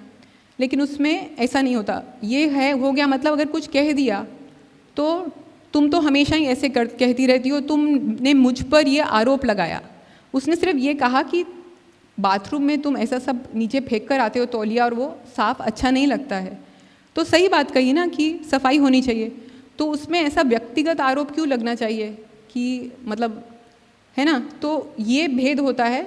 जो ग्रोथ माइंडसेट का होगा वो समझेगा कि ठीक है, वो ऐसे सिर्फ कार्य के लिए कह रही है, ऐसा मुझ पर ये एक आरोप नहीं है। तो बदलना, क्योंकि हम बदलना नहीं चाहते, हमें लगता ही नहीं कि बदलने की कोई गुंजाइश है। और रिश्ते में भी कि वो जो इक्वेशन है, एक पार इक्वेशन होती है हर रिश्ते में, कि वो भी कभी बदल सकती है, कि आज वो, इसमें ऊपर नीचे कुछ नहीं है, ये तो सब बदलता ही रहता है, परिवर्तनशील तो जगत है। तो बदलना नहीं है, लेकिन बदला लेना है।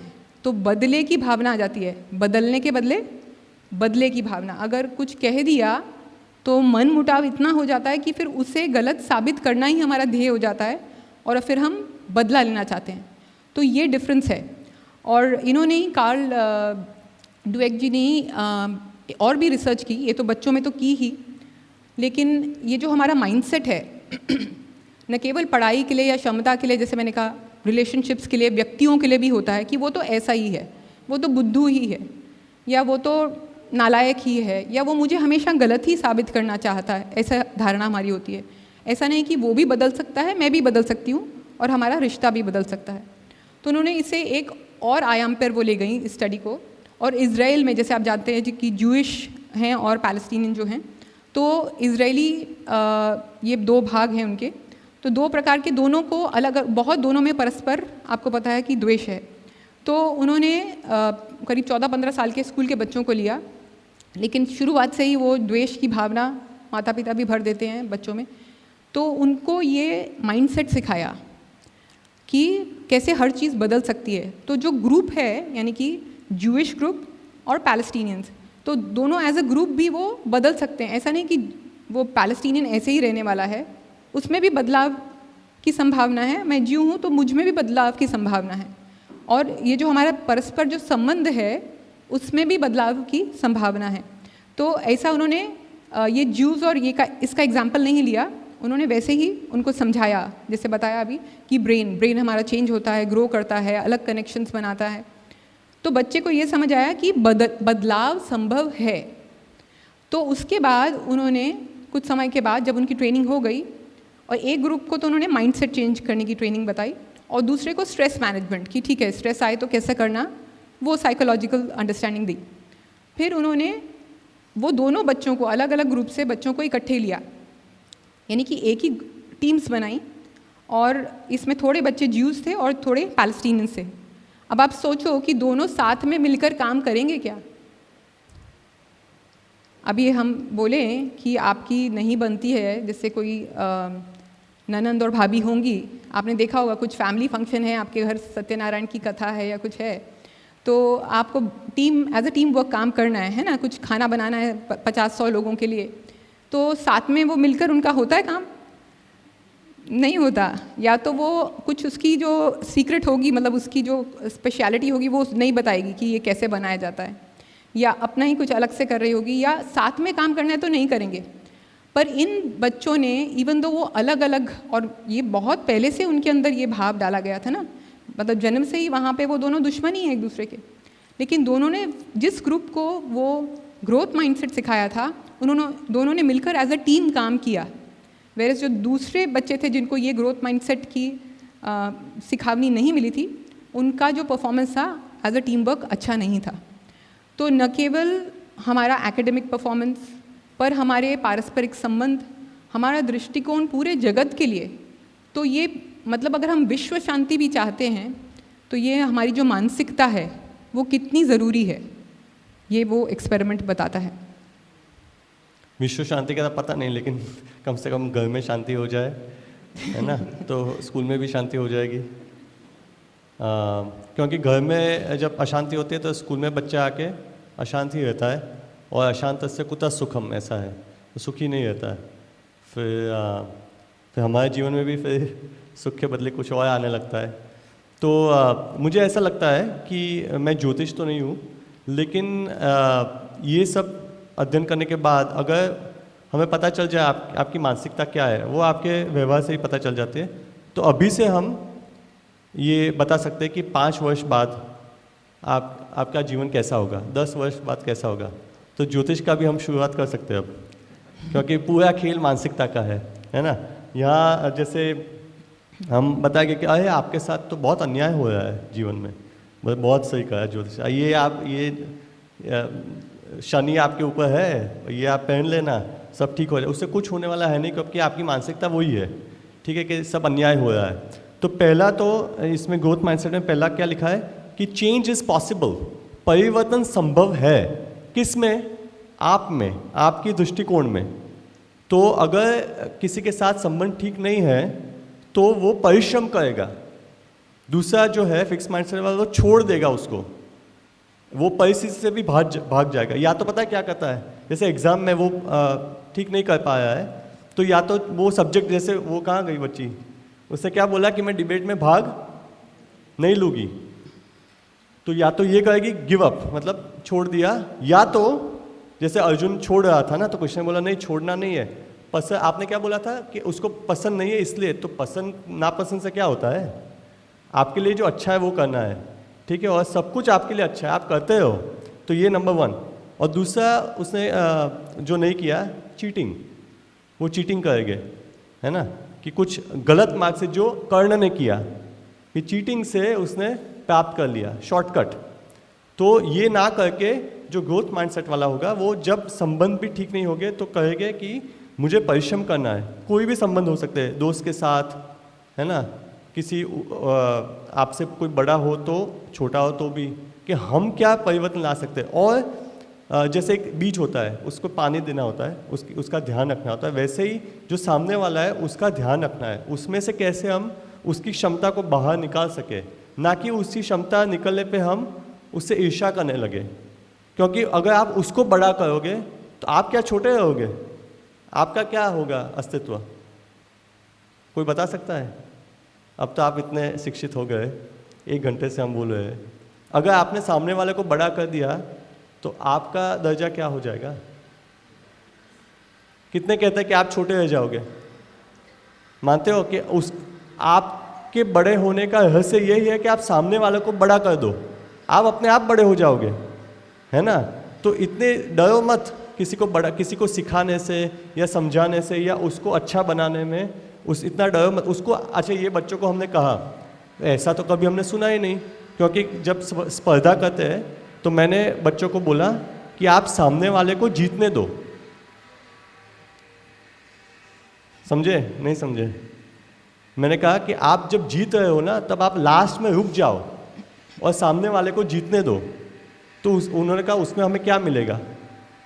क्या मिलेगा? बात तो सही है, क्या मिलेगा उनको? कि मैंने उनको कहा जो जीतना चाहते हैं ना उनको मैं कहता हूँ, जो हारना तो कोई चाहता ही नहीं है, तो सबको ही कहता हूँ मैं कि आप जब जीतने वाले हो ना तो आप पीछे हट जाओ, सामने वाले को जीतने दो। तो अरे ये से पहले तो ऐसे, पहली बार जब मैंने कहा तो ऐसा मुंह बनाया था उन्होंने कि ये कौन से टीचर है, ये क्या सिखाया है, हारना सिखाया है। अच्छा, मैंने इनको ये भी बोला है कि सक्सेस में सफलता के पीछे मत भागो, असफलता के पीछे भागो।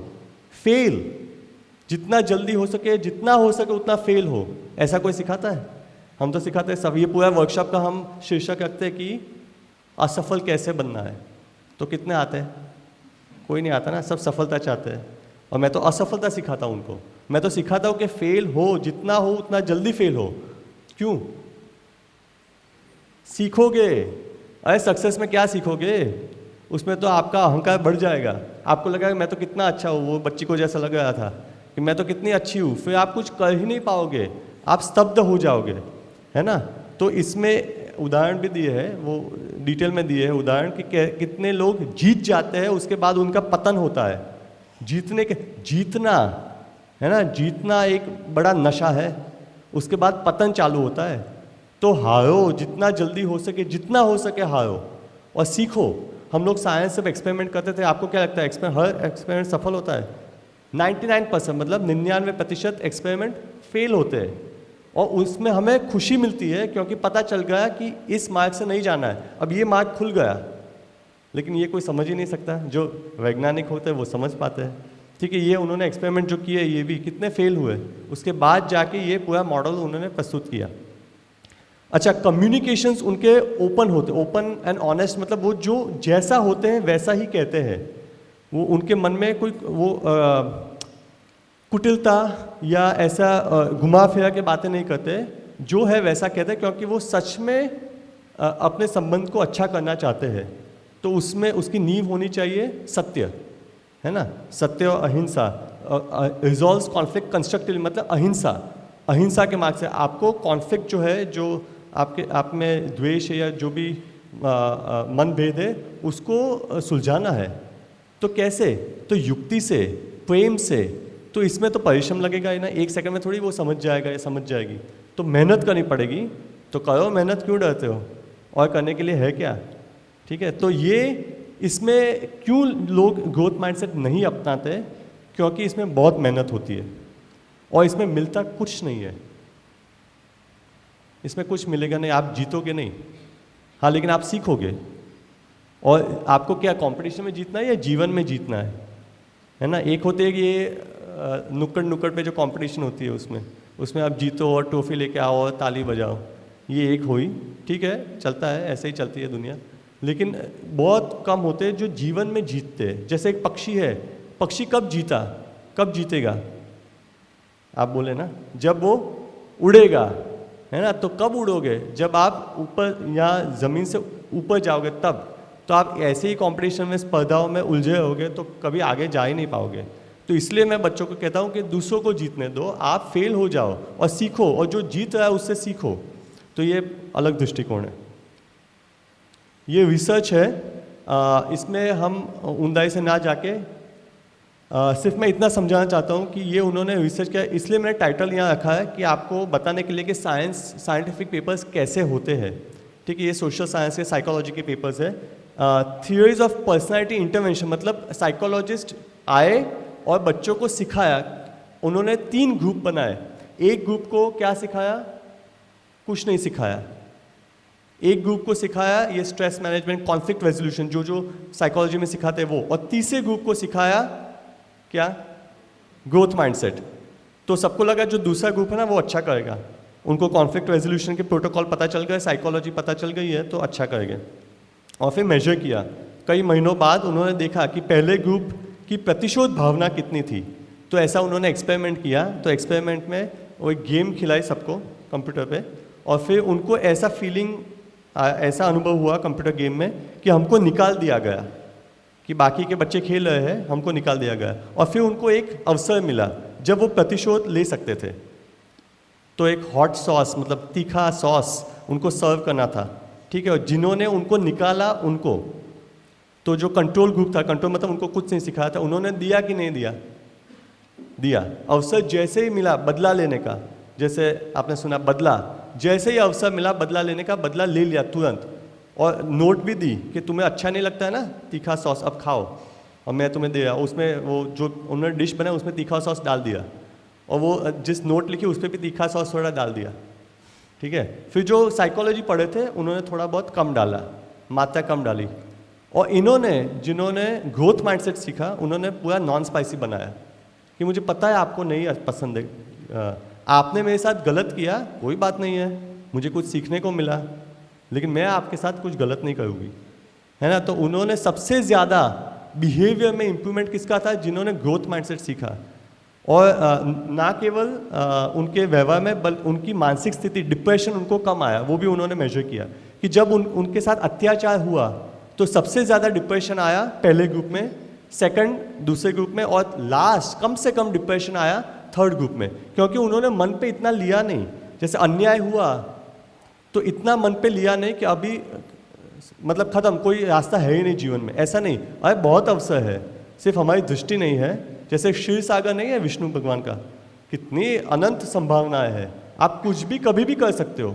जैसे मैंने उदाहरण भी दिया, जंगल में वनवास में जब महाभारत में अर्जुन रो रहे थे तो कृष्ण ने कहा, क्या कहा कि ये तो अवसर है सीखने का, जाओ स्वर्ग में और सीखो दिव्यास्त्र, यहाँ टाइम पास कर रहे हो और रो रहे हो। अच्छा, वो लोग पांडव जब रो रहे थे वनवास में तो एक ऋषि मुनि आते हैं और कहते हैं उनको कि आपको कितने वर्षों का वनवास मिला? कितने का मिला? 13 वर्ष का, है ना। एक और व्यक्ति थे अलग युग में आपके पहले, राम, जिनको 14 वर्ष का वनवास, 1 वर्ष ज़्यादा आपसे, और उनकी तो कोई गलती भी नहीं थी। आपकी तो गलती है, जुआ खेल रहे थे, अपनी पत्नी को दाव पे लगा दिया, है ना। कितनी गलतियां की आपने, आपके मन में कितना द्वेष है, तो ये तो आपका दंड है। और उन्होंने तो कोई गलती भी नहीं की थी, फिर भी आपके जैसा कभी रोए नहीं। वो वन में जाके उन्होंने तो शांति फैलाई, है ना, आशीर्वाद दिए, करुणा निधान थे वो तो पूरा रामोपाख्यान है पूरा महाभारत में, रामायण सुनाते हैं पांडवों को कि सीखो कुछ।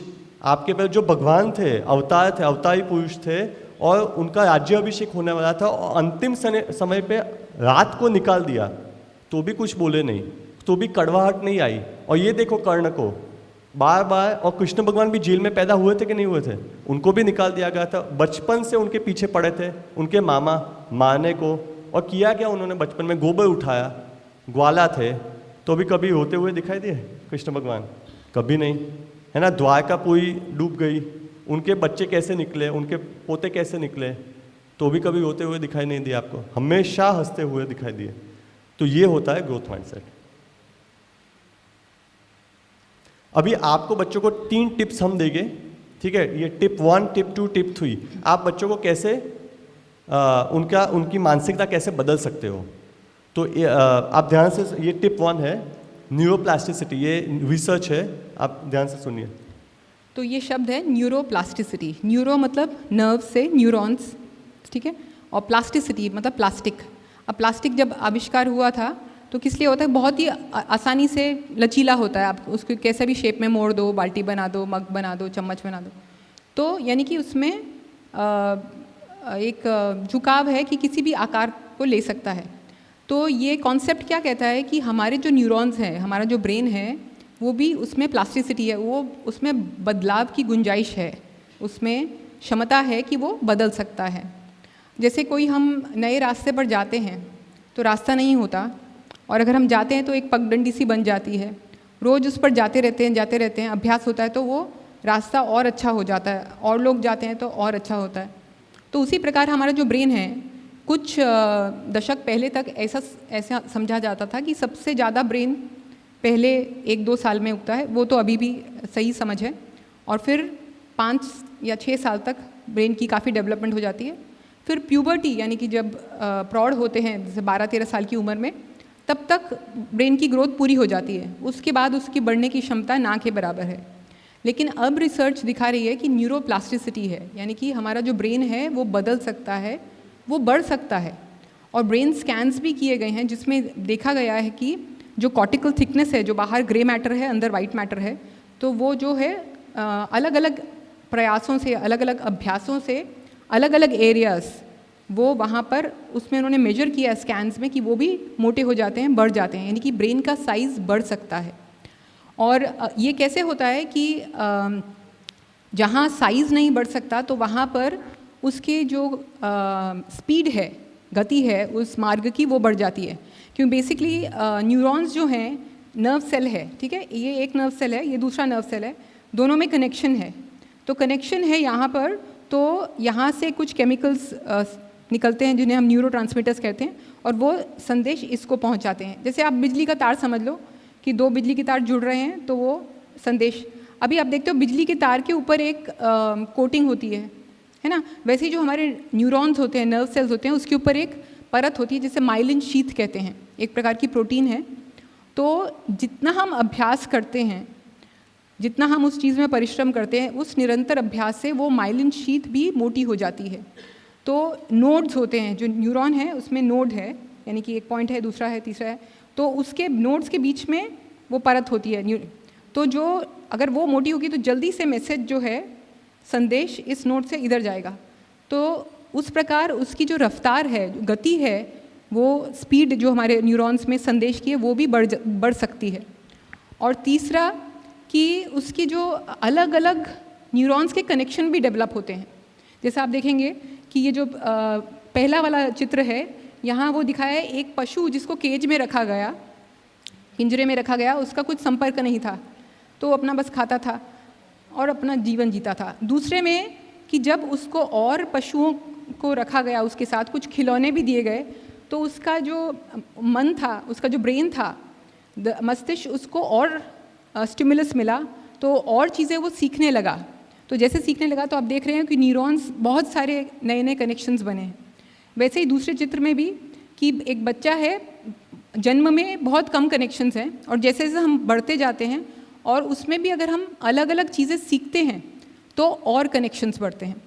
अभी अगर हम माइंड सेट पे आते हैं तो जो पहला चित्र है वो हरा वाला जो आप देख रहे हो लेफ्ट साइड में, वो फिक्स माइंड सेट का है, कि जिसका फिक्स माइंड सेट है, तो आप देख रहे हो कि मतलब बत्ती जली नहीं है, वो लाल हुआ नहीं है। तो वो चैलेंज जब आया, कुछ चुनौती आई, तो वो मतलब एकदम थम गया, या तो भागने का सोचा उसने या और कुछ चीटिंग करने का सोचा, तो इसलिए उसमें ब्रेन स्कैन में कुछ भी लाल नहीं दिख रहा है।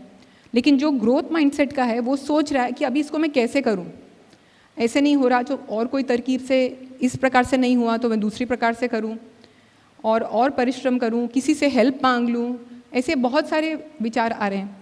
तो उसके और साइनेप्टिक कनेक्शंस बनेंगे, उसका ब्रेन और ग्रो करेगा, और एक बार वो ग्रोथ और होगी तो वो कार्य उसके लिए और सहज हो जाएगा। और तो ये ऐसा है जैसे कि हम मसल, अब जैसे मसल मेरी बहुत पतली है, अब आप बोलो कि ये पतली ही रहेगी, पतली ही रहेगी। अगर मैं एक्सरसाइज करना शुरू करूं, डंबल्स उठाऊं, रोज वेट लिफ्टिंग करूं, तो डेवलप हो सकती है ना वो मसल। तो अभ्यास से उसको परिश्रम देंगे तो वो डेवलप हो सकती है। तो ये मेंटल वर्कआउट है, जैसे कि मन से हम वो एक्सरसाइज कर रहे हैं, तो ब्रेन भी हमारा ग्रो हो सकता है। तो इसमें आपको बच्चों को समझाना है कि देखो ब्रेन मसल जैसा है, ऐसे समझाना। हम भी ऐसे ही समझाते हैं और समझाएंगे, ठीक है। ब्रेन बढ़ सकता है, आपकी क्षमता बढ़ सकती है, आपकी बुद्धि का विकास हो सकता है, आपकी सोच बदल सकती है, आपकी निपुणता बढ़ सकती है। संभव है, जो अभी असंभव लगता है वो भी संभव है। अच्छा, उनको ये नहीं कहना है कि आप नंबर 1 आओगे, है ना, क्योंकि वो सही नहीं है, ना भी आए, लेकिन आज जो हो उससे तो आगे जा ही सकते हो, ये कहना है उनको। एक बार नहीं, बार बार कहना है। और ये जो लेटेस्ट रिसर्च है, जैसे आपने सुना पिछले 10 वर्ष में ही आया है, तो इसको उनको बार बार ऐसी कहानियाँ कहना कि लोगों ने कैसे अपने पुरुषार्थ से कुछ प्राप्त किया। जैसे यहाँ मैंने राम भगवान का चित्र रखा है, तो पुरुषार्थ है ना, मर्यादा पुरुषोत्तम पुरुषार्थ के प्रतीक है। उन्होंने कितना परिश्रम किया, कितना संघर्ष जीवन में उन्होंने झेला। उनको ऐसी कहानियाँ मत कहना हैरी पॉटर जैसी, जहाँ झाड़ू ऐसा गोल घुमाया और कुछ भी हो गया। ऐसा ही होता है ना हैरी पॉटर में। फिर Alauddin and the magic genie and the magic lamp, ऐसे लैम्प को घिसा और अंदर से जीनी बोलो मैं क्या कर सकता हूँ आपके लिए। ऐसी कहानियाँ बच्चे सुनते हैं और माता पिता भी कहते हैं कि नहीं कहते हैं? अभी तो मत कहना आप। फिर और कैसी कहानियाँ होती है जिसमें मैजिक हो, है ना, कुछ भी हो जाए, जैसे आपको जो चाहो वो हो जाए। Alice in the wonderland, beauty and the beast, ये सब डिज्नी की कहानियाँ, कार्टून जो देखते हैं उसमें अचानक कुछ हो जाता है। जैसे ये चल कुछ रहा है, कुछ भी हो जाता है, साउंड इफेक्ट्स आते हैं, कुछ ऊपर से गिर जाता है तो भी कुछ लगती नहीं है, उठ जाता है वापस। ऐसे नहीं होता है जीवन में। आप उनको वास्तविकता से जोड़ो कि जीवन में क्या हो सकता है आपके जीवन में। महाभारत की कहानियाँ कहो, रामायण की कहानियाँ कहो, ठीक है, हमारे जो बड़े बड़े ऋषि मुनि हुए, राजा हुए, उनकी कहानियाँ कहो, उन्होंने कितना पुरुषार्थ किया। और जो रियल लाइफ में जो हमारे हीरोज है, जैसे प्रधानमंत्री जी, पॉलिसीज़ वगैरह को छोड़ो, उनके जीवन देखो, कहाँ थे और कहाँ तक पहुँच गए। ये है APJ अब्दुल कलाम, है ना, कोई ऐसा नहीं है जो उनकी प्रशंसा नहीं करता। कहाँ से उन्होंने शुरुआत की, प्रारंभ कहाँ से किया? कोई बहुत धनी व्यक्ति थे, बहुत अवसर प्राप्त हुए, कुछ नहीं, ठीक है, कहाँ से और कहाँ तक। Missile man of India, science में कितनी प्रगति की, कितना आविष्कार किया, उसके बाद प्रेसिडेंट बने। तो अलग अलग फील्ड्स में उन्होंने कितना योगदान दिया भारत के लिए। फिर यहाँ है एक अमेरिका के इन्वेंटर थॉमस एडिसन, उन्होंने क्या लिखा है, आई हैवंट फेल्ड, मैं कोई फेल नहीं हुआ, क्योंकि उन्होंने जब बल्ब का, ये जो बल्ब बिजली चल रही है, अभी नहीं चल रही थी 2 घंटे पहले, लेकिन अब चल रही है, तो ये किसकी देन है? थॉमस एडिसन की।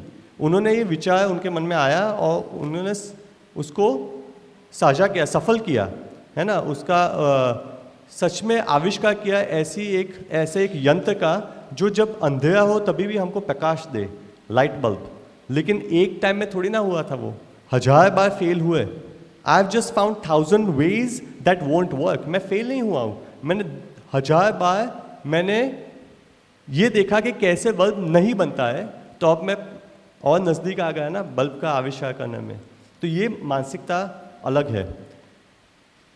आपकी खुद की चैलेंजेस के बारे में आप बोल सकते हो, राखी जी आपको बताएंगे। उसके बाद मैं आपको ये बताऊंगा कि आपको बच्चों को कैसे समझाना है, चुनौतियों को कैसे देखना है।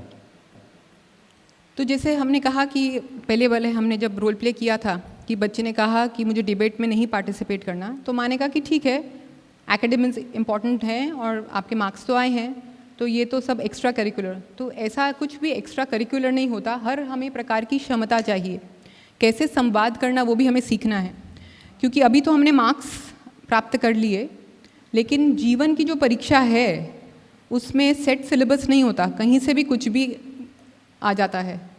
तो इसलिए आप उन्हें ये समझाएं कि हर चीज़ सीखना ज़रूरी है। अगर असफलता होती है तो वो तब तक आप असफल नहीं हो जब तक आप प्रयत्न करना छोड़ नहीं देते। जिस दिन आपने प्रयत्न करना छोड़ दिया वो सच्ची असफलता है, नहीं तो ये सिर्फ जैसे 10,000 तरीके और हैं देखने के कि कैसे आप कर सकते हो। तो ये तो व्यक्तिगत रूप में जैसे उदाहरण दिया हमारे पौराणिक कथाओं में से या अभी जगत में से, ऐसी बड़ी बड़ी कंपनीज़ भी जो फिक्स माइंडसेट होता है। तो अगर जैसे नोकिया, कुछ ही साल पहले नोकिया नंबर 1 कंपनी थी फ़ोन्स में, जिसके पास भी देखो नोकिया का ही फ़ोन था, लेकिन वो फिक्स माइंडसेट में, उनका जो टॉप मैनेजमेंट था वो फिक्स माइंडसेट का था। तो उनको लगा कि हम बेस्ट हैं और हम बेस्ट ही रहेंगे। तब डिमांड आने लगी टच स्क्रीन की और वो टच स्क्रीन में नहीं गए, तो फिर भी वो बटन वाला फ़ोन ही बनाते रहे। और आज किसके पास नोकिया का फ़ोन है? किसी के पास भी नहीं। तो हम उन्हें समझा सकते हैं कि परिवर्तनशील है जगत, ऐसा कोई भी चीज़ नहीं है। जैसे पहले बात की कि डॉट्स, कनेक्टिंग द डॉट्स, कि ये डॉट इम्पॉर्टेंट नहीं है, कब वो जो अवसर है या वो आपका प्रयास या वो जो आपने सीखा कब वो काम आ जाएगा आपको आज नहीं पता है। तो अपने जीवन से भी हम उदाहरण दे सकते हैं। जैसे मैं डॉक्टर हूँ, तो अगर मेरा कोई बच्चा हो तो मैं क्या बताऊँगी कि जैसे जब कोविड आया तो किसी ने कोविड का नाम नहीं सुना था, ना एलोपैथिक डॉक्टर्स ने सुना था, ना वैद्यों ने सुना था, लेकिन कई वैद्यों ने उसका सफल उपचार किया, यहाँ हमने भी किया। तो कैसे किया नहीं समझ आ रहा था, तो एक चुनौती है ना, तो उसमें हमें अलग अलग रूप से उसमें अध्ययन करना है, परिश्रम करना है। एक चीज़ ट्राई करी, वो नहीं काम करी तो और अध्ययन करो और सोचो कि कैसे कर सकते हैं। दूसरों से सहायता मांगो, कि वो अहम नहीं रखो कि मुझे नहीं आता तो नहीं होगा, तो जिसको मालूम है उससे चर्चा करो, तो आपके परस्पर संबंध भी अच्छे होंगे, है ना। तो जब हम बच्चों से बात करते हैं, केवल हम ऐसे बात करें कि बेटा ग्रोथ माइंडसेट रखना, हाँ ठीक है, तो ऐसे नहीं होगा। हमें उनको दर्शाना पड़ेगा। हम बच्चे को बोले कि सच बोलना और खुद हम झूठ बोल रहे हैं, तो उससे नहीं होगा। तो हमें ग्रोथ माइंडसेट अपने न केवल वाणी में हम कैसे उन बच्चे से बात करते हैं, अपनी भी परिस्थितियाँ जब हम उन्हें बताते हैं कि आज ऐसा हुआ और फिर मैं फेल हुआ, मतलब उसे हम फेलियर नहीं कहेंगे, हाँ असफलता हुई पर मैं असफल नहीं हुआ, मैं ट्रीट नहीं कर पाई और फिर मैंने और पढ़ा और किसी से सुझाव मांगा, दूसरी चीज़ ट्राई करी, तो हमें वो विनम्रता भी रखनी है ये बताने के लिए कि हाँ हम भी असफल होते हैं और असफल होना कोई बुरी बात नहीं है। असफल होना यानी कि हम प्रयासशील हैं। जिस दिन हमने प्रयास करना बंद कर दिया, हाँ हम असफल हैं, लेकिन जब तक हम प्रयत्न कर रहे हैं और अलग अलग रूप से प्रयत्न कर रहे हैं तब तक हम असफल नहीं हैं। और ये चीज़ें ना छोटी छोटी बातों में भी कभी कभी ऐसे हम बात न भी करें, लेकिन हमारे कार्य भी हमारी जो माइंडसेट दर्शाते हैं। जैसे कई बार माताएं होंगी, वो बोलेंगी कि बल्ब बिगड़ गया है ना, बल्ब की बात हुई तो बल्ब पापा आएंगे ना तो बल्ब बदल देंगे। ऐसा होता है आपके घर में कि पापा आएंगे ना तो वो गैस का जो वो होता है ना रेगुलेटर, वो मुझसे चेंज होता है ना ऐसा, तो वो बदलेंगे। तो ऐसी क्या पापा में क्षमता, उनको ट्रेनिंग मिली है उसकी कि रेगुलेटर बदलने की या बल्ब बदलने की, तो एक वो मानसिकता हो जाती है कि ये फिक्स माइंडसेट की ये कर सकता है, मैं नहीं कर सकती हूँ। और आप ऐसा मत सोचिए कि अभी सब एग्जाम्पल जो है माताओं के ही खराब बताए गए हैं कि माताओं का ही फिक्स माइंडसेट है, तो पिताओं का भी हो सकता है। पिता भी अगर कभी माता नहीं है घर पे तो बोलेंगे कि खाना बनाना है, और तो बोलेंगे कि भाई रोटी तो मुझसे नहीं बनेगी, मैं बस चावल बना देता हूँ, खिचड़ी वो तो तुम्हारी मम्मी ही रोटी बनाएगी, जब तक मम्मी नहीं आती तब तक हम खिचड़ी या चावल से ही चलाएंगे। तो ये छोटी सी बात है, मतलब इसमें तो आप कुछ उससे ऐसा कुछ सिखा नहीं रहे हैं, मतलब ऐसा सोच के नहीं कर रहे कि अभी मैं उसे सिखा रहा हूँ, लेकिन आपके कार्य में, आपके व्यवहार में बच्चा सीख रहा है कैसे कि फिक्स माइंडसेट कि ये तो नहीं कर सकते, ये इनकी क्षमता लिमिटेड है, मतलब चेंज इज़ नॉट पॉसिबल, परिवर्तन नहीं हो सकता या सीखना संभव नहीं है या आसान नहीं है। तो ऐसी छोटी छोटी बातों में हम बहुत कुछ बच्चे को सिखाते हैं। जब मैं यहाँ कुछ ड्रॉ करूँगा, आप बताना क्या है, देखते हैं कितनों ने ध्यान से सुना। अच्छा, ये आप हो या आपका बच्चा है, ये क्या है जिसके बाहर हम जाना नहीं चाहते? जो फिक्स माइंडसेट वाले हैं वो इसके बाहर जाना नहीं चाहते, तो ये सर्कल है क्या? ये लक्ष्मण रेखा तो नहीं है ना? तो क्या है ये? अगर आप इसका उत्तर दे सके तो आप समझ रहे हैं कि क्या बताया जा रहा है। तो वो एक जेल की तरह है, वो केज में बंद है, वो लिमिट में रखा है, बंधन कर दिया है। हाँ, तो क्यों वो उसके बाहर जाना, अगर जेल है, आपकी बात सही है, जेल जैसा है, जेल जैसा है, हाँ जैसा, तो उसके बाहर जाना क्यों नहीं चाहते? हाँ, उन्होंने अपने आप में स्वीकार कर लिया है कि बस मेरी ये लिमिट्स है, मुझे इससे बाहर नहीं करना है कुछ है। क्यों? बिल्कुल सही। क्योंकि उसको डर है कि अगर मैं कुछ और करने गया तो मेरी छवि खराब हो सकती है या फिर मैं फेल हो सकता हूँ, जो उसको पसंद नहीं है अपने। हाँ, तो वो डर है असफलता का, अपनी छवि बचाने का, तो उसके अंदर जो है सुरक्षित है, सुरक्षित है, वैसे उसकी ग्रोथ नहीं हो रहा है, उसकी वृद्धि नहीं हो रही है, कोई बुद्धि में या क्रिया में कोई प्रगति नहीं हो रही है, सिर्फ स्थगित हो गई है प्रगति। हाँ, लेकिन कंफर्ट जोन मतलब उसमें ऐसा नहीं कि अच्छा है, लेकिन अभी अच्छा लगने लगा है ना, क्योंकि बाहर जाएंगे तो पता है। ऐसा कहते हैं साइकोलॉजी में कि known beast is better than the unknown, कि ये मतलब मैं जिसके साथ रहता हूँ वो राक्षस है, लेकिन इसके साथ ही मैं रह लेता हूँ, क्योंकि बाहर जाऊँगा तो राक्षस से भी बुरा हो सकता है ना, तो इसलिए मुझे रिस्क नहीं लेना है। तो ऐसे लोग ज़्यादातर, अभी ये सब बातें पता नहीं मैं बताऊँ कि नहीं, ज़्यादातर जॉब करते हैं, है ना। हमने अभी बच्चों के साथ एक प्रयोग शुरू किया है एंटरप्रेन्योरशिप का, मतलब कुछ नया अपने पैरों पे खड़े होके कोई प्रोडक्ट बनाओ। ज़्यादातर लोग बनाते नहीं हैं, क्योंकि आपने देखा 1000 बार तो फेल होते हैं। लेकिन मैं एक और बात कहना चाहता हूँ कि जो सुरक्षित एक सीमा में रहते हैं ना, वहाँ स्पर्धा ज़्यादा होती है। जैसे एंट्रेंस एग्ज़ाम, यूपीएससी की, ये सब कॉम्पिटिटिव एग्ज़ाम्स होती है, मेडिकल कॉलेज के लिए, इंजीनियरिंग कॉलेज के लिए। आप देखो ना कोटा में कितनी कंपटीशन होती है, स्पर्धा ज़्यादा होती है कि नहीं, भीड़ ज़्यादा होती है। तो सुरक्षा, सेफ्टी इन नंबर्स, जैसे ज़ीब्रा को देखा है कभी? ज़ीब्रा जो सवानाज में होते हैं, उनके पीछे शेर भागते हैं ना उनको खाने के लिए, तो उनका रंग और घास का रंग समान होता है कि अलग होता है? उनका तो सफ़ेद और काला होता है, स्ट्राइप्स होते हैं, और घास हरा होता है। तो कैमोफ्लैज, मतलब एक रंग के तो है नहीं, तो दिख जाते हैं ना दूर से। तो अपने आप को कैसे सुरक्षित करते हैं, बचाते कैसे अपने आप को, किसी को पता है? Any guesses? हाँ, और एक दूसरे के साथ मिल जाते हैं। तो सेफ्टी इन नंबर्स, जितनी संख्या ज़्यादा उतने हम ज़्यादा सुरक्षित। तो ऐसे लोग कभी अकेले नहीं चलते, उनको भीड़ चाहिए, उनके पीछे, उनके साथ, उनके आगे, जो भी आपकी प्रकृति हो, लेकिन भीड़ चाहिए।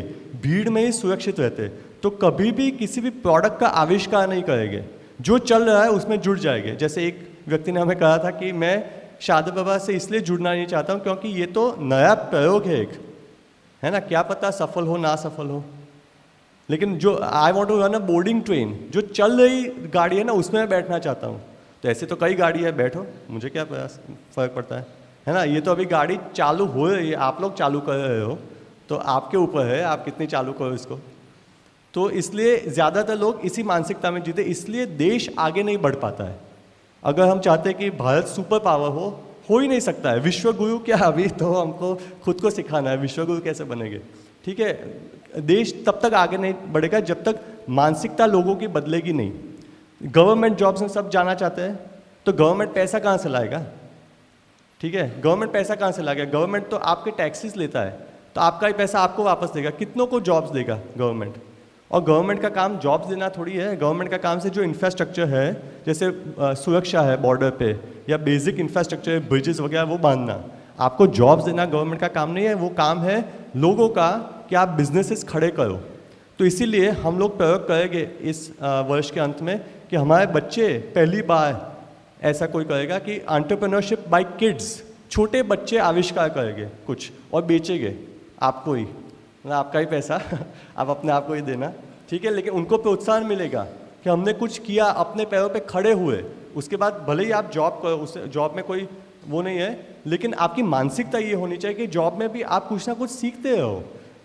आपके अगर आप डेस्क पे बैठे हो, डेस्क जॉब कर रहे हो, तो आपके पास कोई आया, उससे प्रेम से बात करो, उसको समझने का प्रयास करो, सुनो, तो आपकी क्वालिटी ऑफ वर्क आपकी बढ़ेगी। ऐसे जैसे लास्ट टाइम हमने कहा ना, बाबू मेंटालिटी, कि कोई भी चीज़ आपके लिए मुश्किल बनाई जाए। आप कहीं भी रिसेप्शन पे गए, होटल में गए, कहीं भी गवर्नमेंट ऑफिस में गए, तो गोल गोल गोल करके आपको रूल्स में सब टीचर्स, प्रिंसिपल वगैरह, क्योंकि वो उनका है अनुभव गवर्नमेंट ऑफिस में, तो ऐसा होता है। तो क्यों ना हम देश के लिए भी कुछ करें, बच्चों के माध्यम से देश के लिए कुछ करें, कि हम आविष्कार करें। क्यों हम अमेरिका के आविष्कार के पीछे पड़े रहते हैं? तो इसका मूल ये है ना। और यहाँ जो है, इस अगर मैं यहाँ सीमा करूँगा ना, ये लोग कभी सीमित नहीं रहेंगे, ये हमेशा ऐसा बाहर जाने का प्रयास करेंगे। जैसे हनुमान ने समुद्र को लांघने का प्रयास किया, गिर भी सकते थे ना, उसको क्या बीच में वो नहीं आए, विघ्न नहीं आए। जैसे ही छलांग लगाई तो सुरसा आ गई कि मैं तुझे खा जाऊंगी। तो उन्होंने क्या किया? बुद्धि का प्रयोग किया, है ना, कि मैं, ठीक है तुम मुझे खा जाओ, मैं राम के काम के लिए जा रहा हूँ, अपना मुंह तो खोलो। मुंह खोला, अंदर गए, बाहर निकल गए।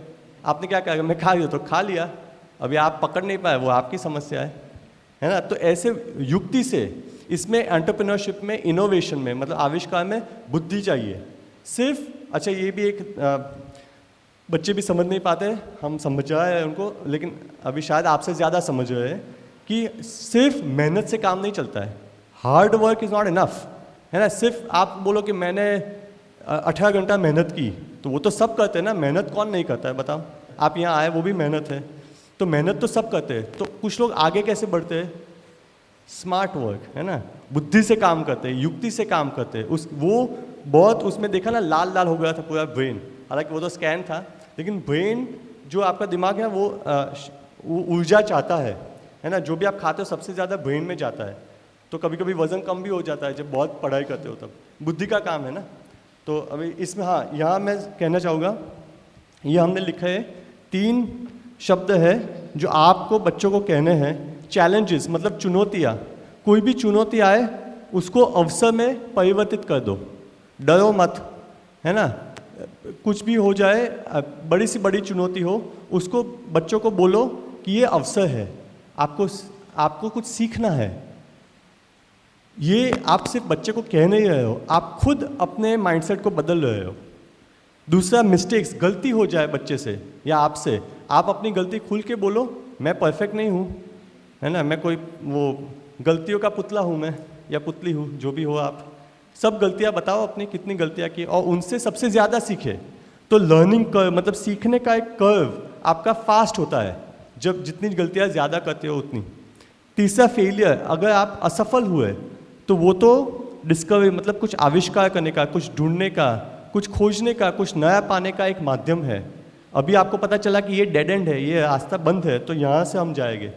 तो ये सब तीन जो यहाँ लिखा है कि portray effort and challenges positively, उसको आपको पॉजिटिवली लेना है।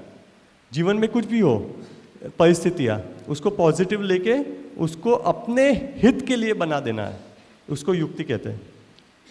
कुछ सुभाषित है जो हम बच्चों को सिखाते हैं, जैसे ये है, ये बच्चे गाते हैं, तो आप भी एक बार देख लो हम क्या सिखाते हैं।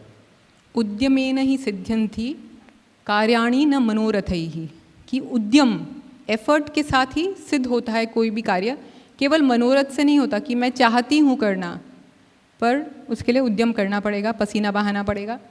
नहीं सुप्तस्य सिंहस्य प्रविशन्ति मुखे मृगाः, कि सोए हुए सिंह के मुंह में अपने आप मृग आके नहीं आ जाता कि चलो भाई खा लो मुझे, तो उसे उद्यम करना पड़ता है। तो वो एफर्ट, प्रयास, वो बहुत ही मुख्य है। वो ऐसे ही राजा नहीं बनता है जंगल का, उसने उसके लिए बहुत प्रयास किया है। दूसरा भी एक है, ये है प्रयास का। दूसरा, जब प्रयास करोगे तो विघ्न आएंगे। तो 3 प्रकार के लोग होते हैं। प्रारभ्यते न खलु विघ्न भयेन नीचैः, सबसे नीच मतलब सबसे नीची कैटेगरी के लोग जो होते हैं वो प्रयत्न करने के पहले ही छोड़ देते हैं, वो फिक्स माइंडसेट वाले। वो जो बच्ची थी ना कि डिबेट में मैं नहीं जाऊंगी, छोड़ दिया, प्रयास ही नहीं किया है, कुछ उद्यम कुछ नहीं है, छोड़ दिया। तो ये पहला है, ये सबसे नीची कैटेगरी। दूसरी, प्रारब्ध विघ्न विहता विरमंती मध्याः, बीच वाले लोग क्या करते हैं, प्रारंभ तो कर लिया है ना, किसी ने मोटिवेट, कुछ सुना मोटिवेशनल स्पीच, एकदम चार्ज अप हो गए कि मैं कुछ भी कर सकती हूँ, मैं करूँगी। ऐसे नहीं होता है। उन्होंने प्रयास किया और विघ्न तो आएगी ही। जैसे ही सुरसा आई तो छोड़ दिया, है ना, कि मैं वापस जाती हूँ अपने कंफर्ट जोन में वापस, वहाँ मम्मी पापा मुझे बहुत प्रेम करते हैं, बाकी को जाने दो। सो विघ्न ही पुनः पुनः अपि प्रतिहन्यमानः, कि पुनः बार बार विघ्न आने पर भी मैं हिलूंगा नहीं या हिलूंगी नहीं, वो आगे जाते रहते हैं। विघ्न आया तो थोड़ी ना मेरे जीवन थोड़ी अंत हो गया, उसका कोई और मार्ग होगा। अगर मुझे नहीं पता है मार्ग तो क्या करना पड़ेगा, मुझे सीखना पड़ेगा, अभ्यास करना पड़ेगा। अच्छा मैं ऐसा है, बच्चों को भी कहते हैं हम, जैसे मैं यहाँ से बाहर जाना है, मुझे भागना है, आप लोगों से दूर भागना है, तो मैं यहाँ जाऊँगा तो मैं जा पाऊँगा, नहीं जा पाऊँगा। और मैं को बोलूँ कि मैं मेहनत कर रहा हूँ यहाँ से जाने का, कभी नहीं कर पाऊँगा। तो ये ऐसे हार्ड वर्क, ऐसी मेहनत की प्रशंसा नहीं करनी है ना, ये ठीक मेहनत नहीं है। आपको कभी कभी कुछ नहीं करना है, बैठ के देखना है, रुक के ठहर के, एक अंदर ठहराव चाहिए, और फिर युक्ति से देखना है कि दरवाज़ा तो वहाँ है, तो मेहनत तो मैं कर रहा हूँ लेकिन उसकी दिशा गलत है। तो ऐसे पुनः पुनः विघ्न आने पर भी बुद्धि से, युक्ति से, मेहनत से मैं रास्ता अपना निकाल पाऊँ, ऐसे उत्तम जनाः न परित्यजन्ति, कभी भी अपने कार्य को छोड़ते नहीं है, वो उत्तम होते। तो 3 प्रकार के लोग हैं। आप कैसे हो वो आपको अपना आंकलन करना है, और बच्चों को कैसे बनाना है वो तो हमें पता ही है ना। नेक्स्ट, और ये अंतिम बिंदु है कि आपको प्रशंसा करनी है, ऐसा नहीं कि नहीं करनी है, लेकिन किसकी करनी है, बताइए जी, किसकी करनी है? तो जैसे हमने पहले किया कि लक्ष्मी की प्रशंसा की, तुम तो बहुत स्मार्ट हो, बॉर्न जीनियस हो, व्यक्ति की प्रशंसा की, हमने प्रक्रिया की प्रशंसा नहीं की। राधा जो ज़्यादा काम कर रही है, मेहनत कर रही है, उसकी प्रशंसा नहीं की, वो तो किताबी कीड़ा है, वो तो पढ़ती रहती है। तो हमने जो प्रयास था उसको न केवल नकारा, लेकिन हमने बल्कि उसकी अवहेलना की और उसे खराब बताया, है ना। तो हम किस चीज़ की प्रशंसा कर रहे हैं ये बहुत महत्वपूर्ण है। तो एक तो जो हम लेबल लगाते हैं कि तुम तो स्मार्ट हो, बच्चे को ज़रूर प्रोत्साहित करना है, वो सफल हुआ है तो हमें उसे शाबाशी देनी है, उसके खुशी में हमें भी हर्ष होना चाहिए, वो भी हमें दिखाना है। पर किस प्रकार से, ऐसा नहीं कि तुम स्मार्ट हो, तुम बॉर्न जीनियस हो। हाँ, तुमने मेहनत की ना, तुमने कितना प्रयास किया, तुम कितनी देर तक लगातार बैठे रहे, नहीं सीख पा रहे थे तो दूसरे से पूछा और अलग अलग प्रयास किए। अब ये शुरू कब होता है? जो माइंडसेट बहुत छोटेपन से ही माइंडसेट शुरू होता है। हम क्लास में देखते हैं कुछ बच्चे होते हैं, हमेशा उनमें कौतूहल होता है, बार बार प्रश्न पूछते हैं कि मैम ये ऐसा क्यों है, इसका क्या मतलब, ऐसे क्यों नहीं कर सकते। ऐसा जो बचपन में तो सभी के होता है, लेकिन कहीं ना कहीं माता पिता या कभी कभी टीचर्स के द्वारा भी ऐसा हो जाता है कि वो दब जाता है, जो नहीं होना चाहिए। तो हम सबको ये सीखना है कि कैसे हम नहीं दबाएं, कि कैसे हमारा बच्चे का माइंडसेट फिक्स ना हो और ग्रोथ माइंडसेट हो। तो इन्होंने ही, कैरल ने ही ऐसा और रिसर्च की, तो उन्होंने देखा कि छोटे बच्चे थे ये, मतलब 1 साल का बच्चा जब वो चलना सीख रहा है या खुद खाना सीख रहा है, तो वो कभी कभी गिर जाएगा, वो हर चीज़ चम्मच को ऐसे उठा के ऐसे डाल रहा है तो सारे कपड़े पे गिरा देगा, या वो कुछ सब्जी मम्मी उठा रही है तो वो भी मटर छीलेगा, इधर उधर उड़ेंगे। तो क्या हमारा रिएक्शन होता है? समझ नहीं आती तुझे, ऐसे सारा गंदा कर दिया, सारा मेरा काम बढ़ा दिया, बैड बॉय। ऐसा हम करते हैं? कभी नहीं किया आपने? करते हैं। कभी कुछ अच्छा करता है तो क्या बोलते हैं? गुड बॉय, मेरा राजा बेटा, गुड बॉय। अभी लेबल किसको लगा? बॉय को ही लग गया, या तो बैड बॉय है या गुड बॉय है, ठीक है। तो अगर उसे हमें जब अच्छा बताना है तो हमें ये व्यक्ति पर, क्योंकि उससे क्या लगता है, इतना छोटा जब बच्चा होता है तो उसका आधार कौन है? माता पिता, वो उसके लिए भगवान हैं, ठीक है, वही उसका आधार हैं। तो उसमें वो कभी बर्दाश्त नहीं कर सकता कि माता पिता अगर कहें बैड बॉय, यानी कि वो उसे खराब समझ रहे हैं, यानी कि उनका संबंध कहीं तो टूट रहा है। उसको लगता है मेरा एक ही सहारा है और वो मुझसे छूट रहा है। तो बच्चे को बहुत भय हो जाता है और उससे अब वो गुड बॉय बनना ही चाहता है, तो वो कभी चैलेंज नहीं लेगा। जैसे ये बच्ची ने चैलेंज नहीं लिया, डिबेट कंपटीशन में नहीं पार्टिसिपेट किया, क्योंकि उसके मन पे एक लेबल लग गया है कि मैं जीनियस हूँ, तो मुझे वो लेबल जो है, अपना जो टैग है वो मेंटेन करना है। अब मैं ऐसी कोई चीज़ कभी प्रयास ही नहीं करूँगी ऐसा करने का कि जिसमें ऐसा पता चले कि मेरी खामी क्या है, मेरी कमी क्या है। तो उसमें हमें प्रोसेस जो है उसको हमें प्रेस करना है, न कि ऐसा लेबल लगाना है। और ऐसे बच्चे जो देखा कि 1 साल में ऐसे थे जिनके माता पिता ने, नहीं तो अगर ग्रोथ माइंडसेट का माता पिता हो तो वो बोलेगा अरे अरे अरे गिर गया, कोई बात नहीं, अरे मेरा बच्चू, चलो फिर से ट्राई करेंगे, चलो अभी देखो ध्यान से करो, देखो देखो मम्मा कैसे करती है, फिर ऐसे करना, चलो अभी हम दोनों मिलके इसको साफ करेंगे। तो उसमें भी बच्चे को बताया है कि गलत किया आपने, पर उसको ऐसा नहीं कहा, बैड करार नहीं किया। तो इस प्रकार हम मानसिकता अपने बच्चे की डेवलप कर सकते हैं, फिर प्रोसेस को भी अप्रिशिएट करके हम कर सकते हैं। प्रोसेस मतलब क्या, कौन बता सकता है? मैं तो काफ़ी बोल गया अभी। हाँ, क्रिया, क्रिया, जैसे प्रक्रिया। तो बताइए, 1 सेकंड वो माइक लेके बताइए क्या एग्जैक्टली होती है। तो उसका बच्चे के दिमाग पर असर पड़ेगा। अगर हमने ये कहा नहीं कोई बात नहीं, गिर गया, फिर से कोशिश करो, पहली बार में गिरा है, शायद दूसरी बार में थोड़ा कम गिरे, तीसरी बार में और कम गिरे, और चौथी बार में तुम खाना खाना सीख जाओ, कि कैसे खाना खाया जाता है। तो ये एक प्रक्रिया ये तो गलत बच्चे किया ने तब, लेकिन अच्छा किया हो तो प्रशंसा कैसे करेंगे? जैसे मानो इसके आए 99 आए थे ना, हाँ 99 आउट ऑफ 100। तो आपने कहा यू ऑल्सो सेड राइट, आपने कहा था कि प्रशंसा की लेकिन ठीक प्रशंसा नहीं थी। तो अभी आप बताओ ठीक प्रशंसा कैसी होती उसकी? उन्होंने क्या बोला था कि तुम बहुत स्मार्ट हो, जीनियस हो, पहले से तुम ऐसे ही हो, मुझे पता है तुम्हें अच्छे ही आएंगे, ऐसे प्रशंसा की तो प्रोत्साहन तो मिला, उसके बाद उसका पतन चालू हुआ। लेकिन ऐसी प्रोत्साहन नहीं देना चाहिए जिससे बच्चे का पतन हो। कैसे कि देनी चाहिए? कैसा तुमने प्रोत्साहन होना चाहिए? अच्छा किया, सिर्फ मेन सब्जेक्ट ही नहीं और एक्टिविटी है उनमें भी पार्टिसिपेट करना जरूरी है। कोई और भी बता सकता है और कैसे प्रशंसा कर सकते हैं? प्रशंसा ऐसे नहीं करनी है कि नहीं, आपने उससे बिल्कुल ठीक कहा। अभी मैं कहता हूँ कि कोई और अभिव्यक्ति कैसी हो सकती है। आपने ठीक कहा, अभी कोई और बताना चाहता है कि कैसे हम उसको प्रशंसा कैसे दे सकते हैं बच्चे को। पीछे भी साइंटिस्ट होते हैं, साइकोलॉजिस्ट होते हैं। तो ये है एक गेम ब्रेन पॉइंट्स। अभी मैं वहाँ जाके समझाऊँ। देखिए एक्चुअली आप कोई भी वीडियो गेम वगैरह एजुकेशनल गेम भी ले लो, उसमें लेवल्स होते हैं, लेवल 1 2 3 4। तो इसमें लेवल्स अलग प्रकार के हैं।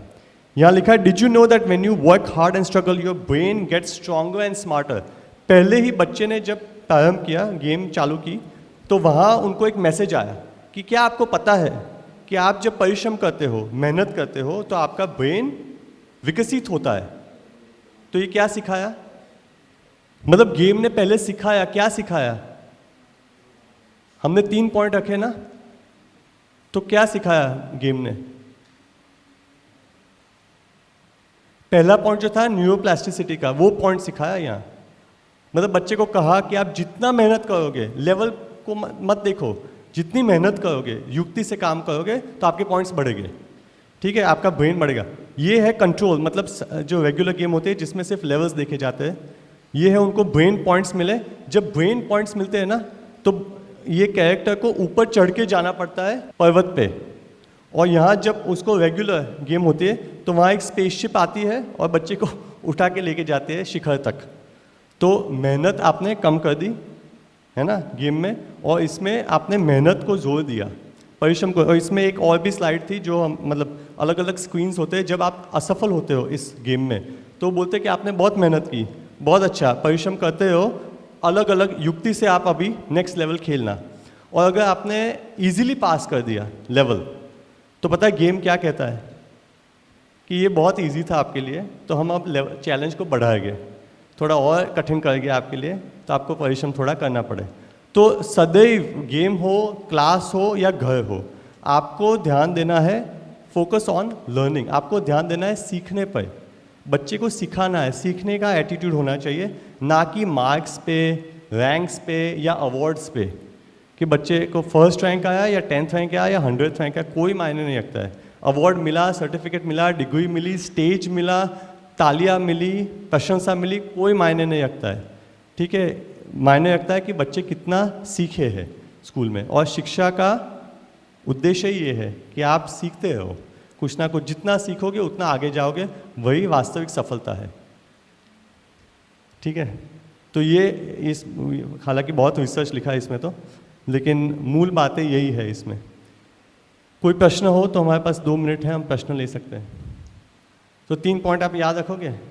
एक है बच्चों को सिखाना है कि ब्रेन बढ़ता है, ब्रेन के कनेक्शंस बढ़ते हैं। दूसरा है कि ऐसे उदाहरण देने हैं जिन्होंने संघर्ष किया है, ऐसी कथाएं मत कहना जहाँ मैजिक होता है। और तीसरा कि बच्चे की प्रशंसा मत करना, बच्चे की मेहनत, हार्डवर्क और स्मार्ट वर्क, उसकी प्रशंसा करना, ताकि वो मोटिवेटेड रहे, वो सदैव उत्साहित रहे कुछ सीखने के लिए, ना कि कुछ प्राप्त करने के लिए या जीतने के लिए। ऐसे और भी युक्तियां हैं। और मुख्य बात क्या है, आपको कैसा माइंडसेट बनाना है। ऐसा तो होगा नहीं कि आपका फिक्स्ड माइंडसेट हो, बच्चों को ग्रोथ माइंडसेट सिखाया हो कि बच्चा तो ग्रो करता ही है, मैं फिक्स्ड रहूँगा। ऐसा तो हो नहीं सकता है। ठीक है, तो हम अगली बार कोई और पुस्तक ले गए। आप कमेंट्स भी भेज सकते हो, अपने कोई प्रश्न हो तो स्कूल को टेक्स्ट भी कर सकते हो, मैसेज भी कर सकते हो, और कुछ संदेह हो, संशय हो, या कुछ पुस्तक आपने कुछ पढ़ा हो, उस पर प्रश्न हो या आप डिस्कस करना चाहते हो तो वो भी आप बता सकते हो हमको। ठीक है, हम भी कुछ सीखेंगे। धन्यवाद।